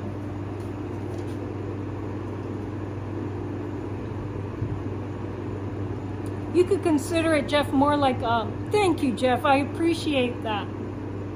You could consider it more like a cooking / homesteading channel, because he does ferment a lot of things that he grows, a lot of things that my mom grows.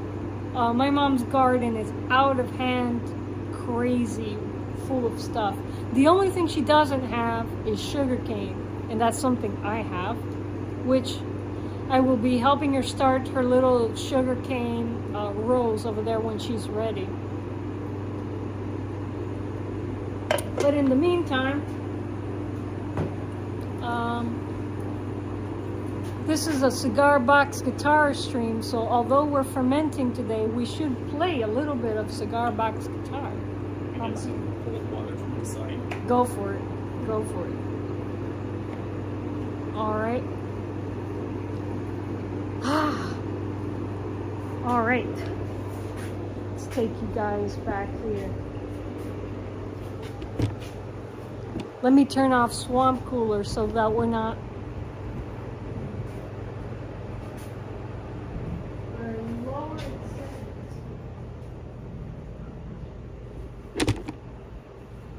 Yeah, so we've been busy in here. Finished an engraving. Might have to redo it, but we finished one nonetheless.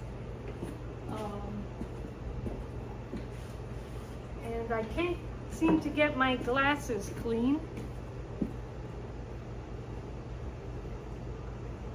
Okay, there we go.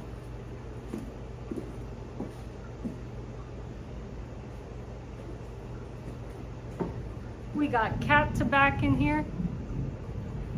Jeff says, I've been working on another V-Box guitar. Folks, you got to go to Jeff's channel and subscribe and watch his videos, because his Flying V guitars are amazing. You need to go and check out Jeff's channel. Find him in the chat. Visit his channel. Have fun, folks. All right, I'm going to move this guy back a little. All right. Cat to back is a slider. Let me move you guys up a little bit. All right. And let's hear Cat to back unplugged. Let's check his tuning.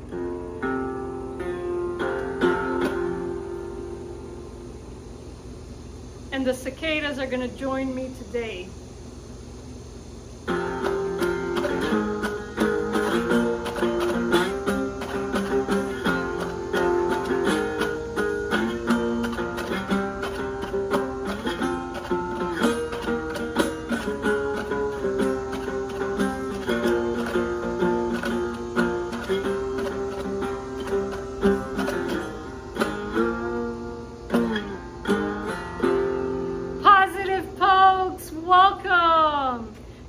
Folks, you're gonna have to check the replay, because we've been working on our pear cider today. To be more precise, we've spiced up the pears, the pear mash, with some of my homegrown cayenne peppers and with a citrus that nobody else has on planet Earth except for me, because it just grew on one of my trees that was grown from seed. So nobody else has the type of salty sour orange that I just picked off of my tree today. I like that face, positive folks.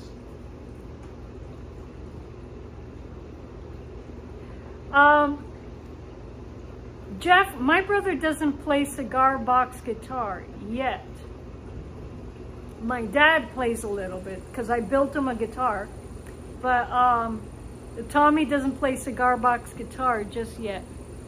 Positive Poke says, I finished some pumpkins and went to an estate sale, and the flea. Did you find anything interesting, Positive Folks? And I look forward to seeing your wooden pumpkins. Well, you guys have seen me play cigar box guitar. All right. Tommy, you want to give cigar box guitar a try? Not today. He says not today. He's here for the pear cider, not for the guitars.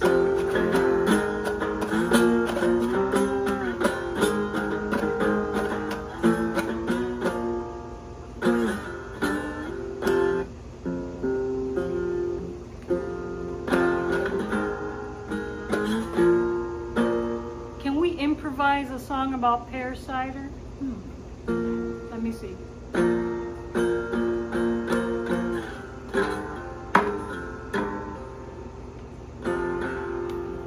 Maybe if I move closer to you guys, maybe we can improvise a song about pear cider. Maybe we should do it under the live oaks.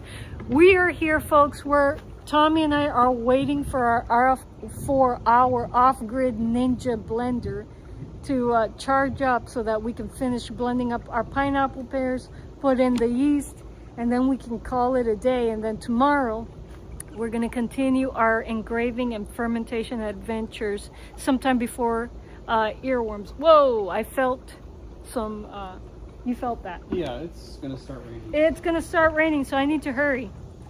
I need to hurry. You guys want to see the live oaks in the back? There we go. All right.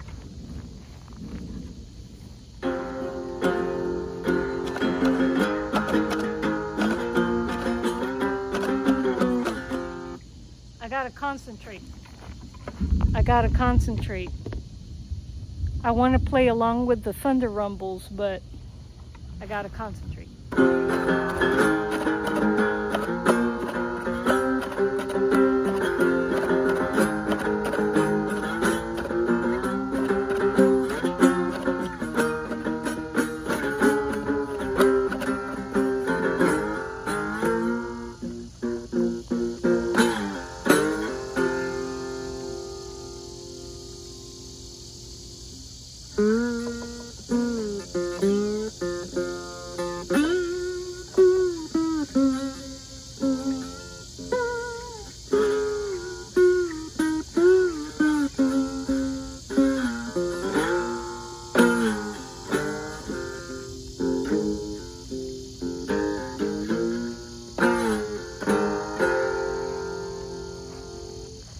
Archer Collins says, Liza drinks pear cider while she makes a CBG slider. Her skill set is much wider. I love that poem. I love that poem, Archer. Let's see if we can turn it into something. But I want you guys to see the guitar too.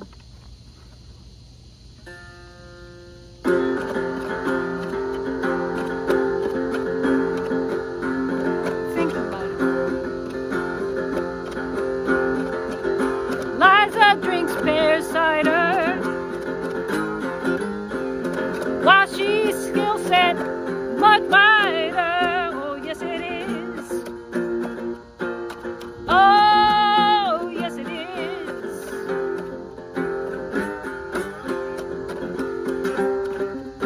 More pear cider. Oh yeah.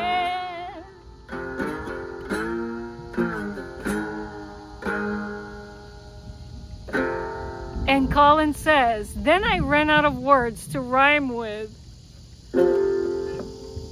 See Joser in the back? He's like, what's going on here? All right. How's our blender doing? Still on orange. Let's take us back to the workshop, folks, because we're getting some drizzles here. Joser may join us in a moment.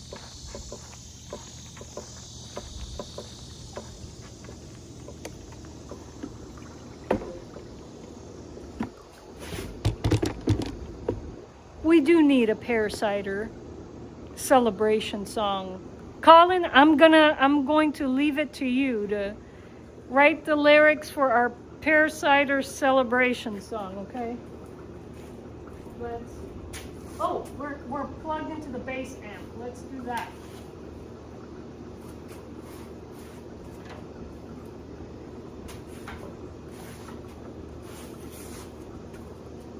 Plugged into the bass amp. Oh wait, of course we can't plug into the bass amp because our swamp cooler is running on the outlet for that, so we can't. Aww.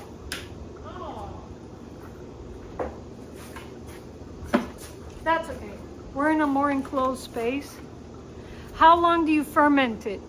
After it's in the demijohn, Jeff, 3 weeks. And then I can transfer it into bottles. Tommy, how many bottles do you think we'll get out of these? A gallon? Yeah. Be anywhere between 5 and 6. He says anywhere between 5 and 6 gallons. I mean, not gallons, bottles from 1 gallon. So that's a lot of pear cider, at least for me it is. It's plenty for our holiday celebrations. And so Tommy, how do you envision us drinking this pear cider? What foods are we gonna have? Well, we always have to have the full lechon, the roasted pork. All right, we're gonna have our full lechon, roasted pork. I don't think they can hear you from back there. Yeah. It'll be the roasted pork. Well, since we're Cuban, it'll be probably rice and beans. Rice and beans. And depending if we can find them, either fried plantains Fried or plantains. yuca. Or yucca. I know my mom is dying to get some yucca in the ground. Archer says, depends on the size of the bottle. We're just putting them in Standard wine bottles. standard wine bottles. I've collected the twist top wine bottles over the years. I know it's cheating, but I have no patience for corks. We get 5 bottles of wine per gallon. Yeah, that's about what we get, Jeff. Yeah, yeah.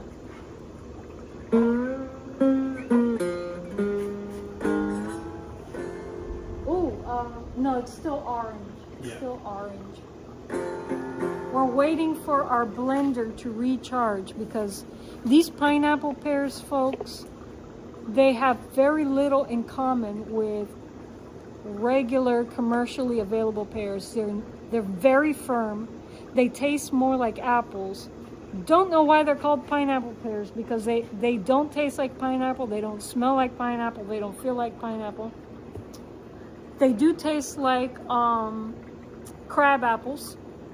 You know, they're a little on the tart side, and the skin is kind of bitter. Not super bitter, but the skin is super bitter. So we blended all the fruit together because we want a little bit of that bitterness to come out in the cider. This is going to, and we put some cayenne peppers that I grew into the mash, and we used my homegrown Psyche, what do we call it? Psyche citrus, our homegrown salty sour orange as our acid blend, and I'm hoping we get something very, very interesting. I think it's going to be more akin to taste-wise, to an apple cider than to a perry. But I'm excited about that because I love Spanish apple cider. Love, love, love it. My favorite is El Gallego. That's my favorite. Actually, that's been a family favorite for a long time, El Gallego.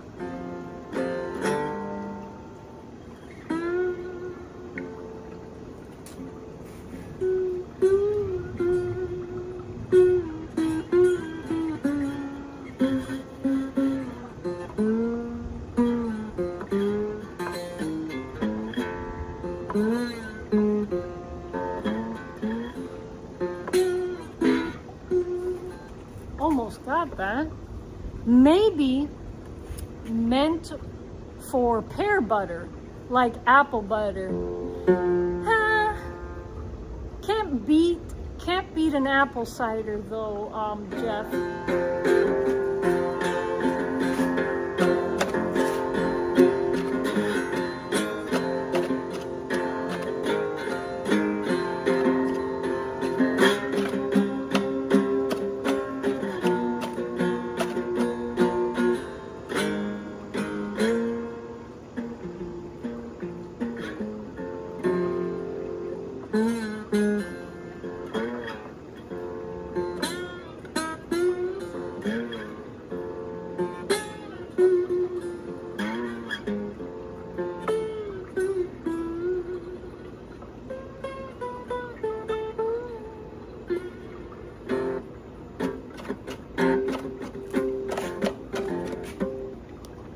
Archer Collins says the pineapple pear is a specific hybrid pear variety. Pyrus communis, pirifolia, famous for firm, crisp flesh and a distinct tropical flavor hint. AI result on Google. I will tell you, I grew up eating tropical fruits all my life. What are the fruits that we grew up eating, Tommy? Oh. Tropical fruits. Yeah. The mango. Mango. Basically, a lot of the citrus plants as well. Mango, guava, star fruit. This has nothing to do with any of those tropical bananas. Has nothing in common, not even scent-wise, with tropical fruit. So AI is wrong. You are wrong, AI. You are wrong about pineapple pears. And I don't see the connection between them and pineapples. And we let our pears ripen, folks. We let them ripen. That tropical scent that it says you're supposed to, don't smell it. It really does have a wild apple vibe. It really does, which is fine with me. I love apple cider. I love apple cider. Apart from Quixote, which is an import from Spain, Angry Orchard. Do you like Angry Orchard? All right. It's all right. Is there anything else that I prefer over Quixote? No. Quixote has a yeasty type aftertaste, kind of like a fine champagne. And it's not too sweet, not too tart. It is the perfect apple cider, and we have it every holiday season. But this holiday season, I will be showing up with my pear cider with cayenne pepper, and I used my wild sour orange, well, not wild, but grown from seed sour orange as my acid blend. And we discovered that this sour orange that I grew from seed is very salty. It's interesting. Jeff says you could make a real nice blend with all of those. Absolutely. Absolutely. Have you ever mixed any drinks with cider? Well, come closer. Talk to us. People, Tommy loves experimenting with drink mixes. So I have done basically like a bourbon cider. Ooh, bourbon cider? What goes in that? Well, it's the apple cider, and then you're gonna go 3 ounces of apple cider with half an ounce of bourbon. Oh man. And then a tablespoon of simple syrup.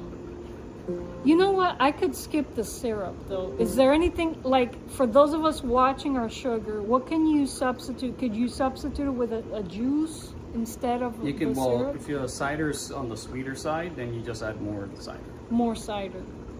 Okay. Or can you add honey instead You of? can. Okay. Honey or agave nectar. Agave nectar. That sounds really good, actually. And what does that drink pair well with food-wise? I've had it with steak, and I've also had it with chicken. Nice. Alrighty. And any oak smoke involved in the serving of that? Not yet. No, not yet. But we'll probably experiment because, folks, you guys saw my oak grove. Oak is falling on the ground every day here. We use it for cooking all the time. Oak has, like, when you burn it, the typical barbecue, the scent that you associate with barbecue, that's oak, or barbecue sauce. And so that's going to be really, really interesting. Yeah, it's still an orange. Still an orange? Maybe press the button and see if it does something. Not when it's plugged in, it won't blend. Oh, won't blend. We're waiting for our blender to finish the jab. Yeah. So Jeff says, or you could just add more bourbon. True. Mm-hmm. Tommy, which bourbons? Because you don't use cheap bourbon. Yeah, cheap liquor is not good. Not good. So what are your favorite bourbons? So far, Noble Oak is pretty good. Noble It's a bit Oak. more on the strong side. Okay. Whistle Pig is actually pretty good. Whistle Pig. Okay, Pa mentioned that in the last live stream, and people were like, what? Yeah, Whistle Pig. Whistle Pig. They Okay. do have a pretty good 12-year-old bourbon. They also have a pretty good 10-year-old just Scott, like whiskey. as well. And are these small batch brewers? Or... No, Whistle Pig is a U.S. brand. They're not big, but they're U.S., so they're pretty good. Okay. And nothing from Tennessee? No Tennessee whiskey? Well, Whistle Pig has a version of rye bourbon as well. Okay. Interesting.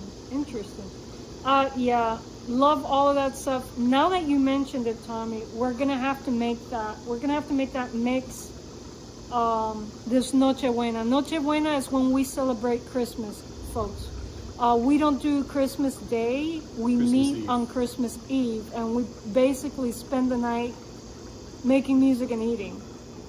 So basically, Jeff says he's heard of Whistle Pig. All right, something for you to try, Jeff. And so, well, Jeff makes grape wine. Are there any mixes that you make with grape wine? I've experimented making whiskey sours using red wine as a float. What's a float? Basically putting a thin layer of another alcohol on top of the whiskey. Okay, interesting. Blender is still On orange. charging. Still on orange. Well, we can do what the kiddies... Oh, we can check to see if the turtle is back. Tommy, tell them about the turtle. Sorry about that. Yeah, when we were coming in onto my sister's homestead from doing our shopping, we saw a turtle on the edge of our property, so we went out to see if it was there at the beginning of the stream. It looks like it had left already. So It's a massive turtle. I think I'm gonna take it some food. let's grab a few. Yeah, Wendy told me that it's okay to give turtles pears. So actually, you grab the pears and I'll grab the camera. Let's see if we could find that Whistle Pig turtle.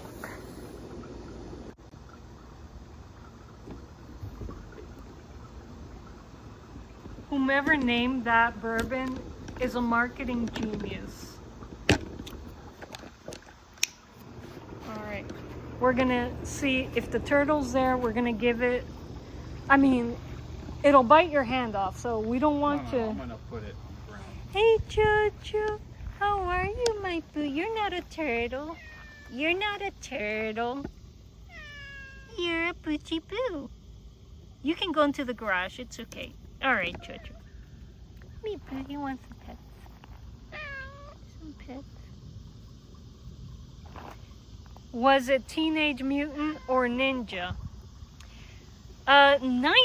Neither of those things, Colin. It is the biggest land turtle I've ever seen on our property. Usually the turtles that wander onto here, the shells are no bigger than a dinner plate. This was a massive beast of a turtle. I've never seen a reptile that big on our property. Whoa, there's a rabbit, there's a rabbit on the roof. Wait, is a squirrel? Okay, darn, I thought it was a rabbit. I thought we got lucky and caught a rabbit on the roof. It's a squirrel. Jojo hasn't seen it yet. No. He is following us. He's way back there. He may change his mind when he sees how far we're going.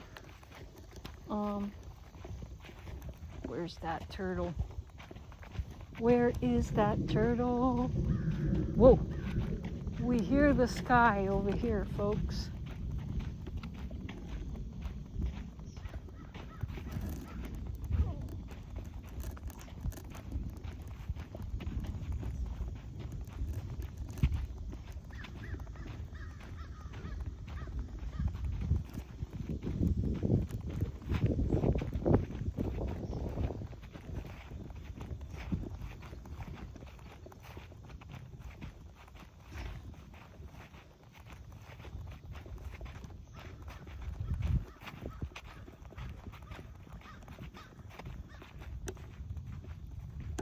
But it is the rabbit, says Colin.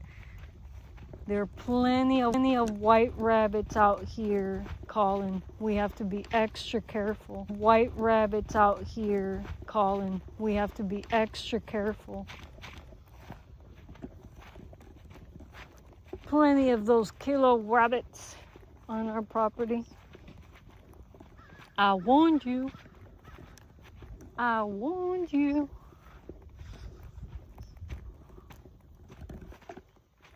No turtle. No turtle.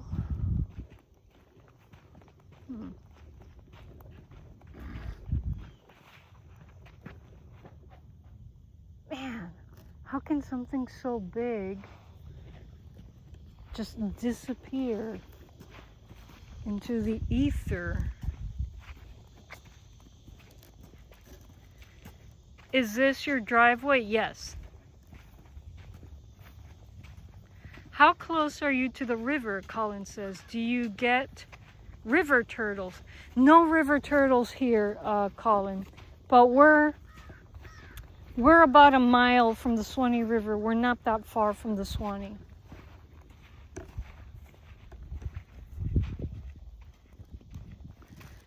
Colin says, remember, you have to be very, very quiet when you're hunting rabbits. Yes. But we're hunting for turtles now, though, Colin. Oh, well, it is the rabbit. Chocho decided to follow us. Come on, Chocho. We're gonna go back. We're gonna go back, my poop.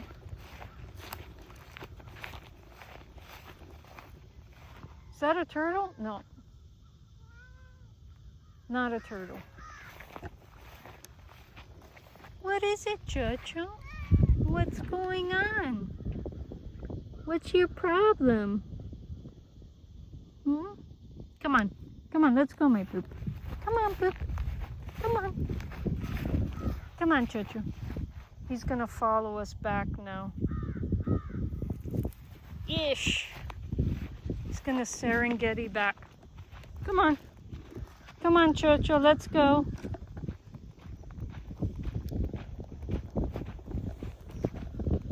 I've seen Joser hunt rabbits, and let me tell you folks, runs just like a cheetah.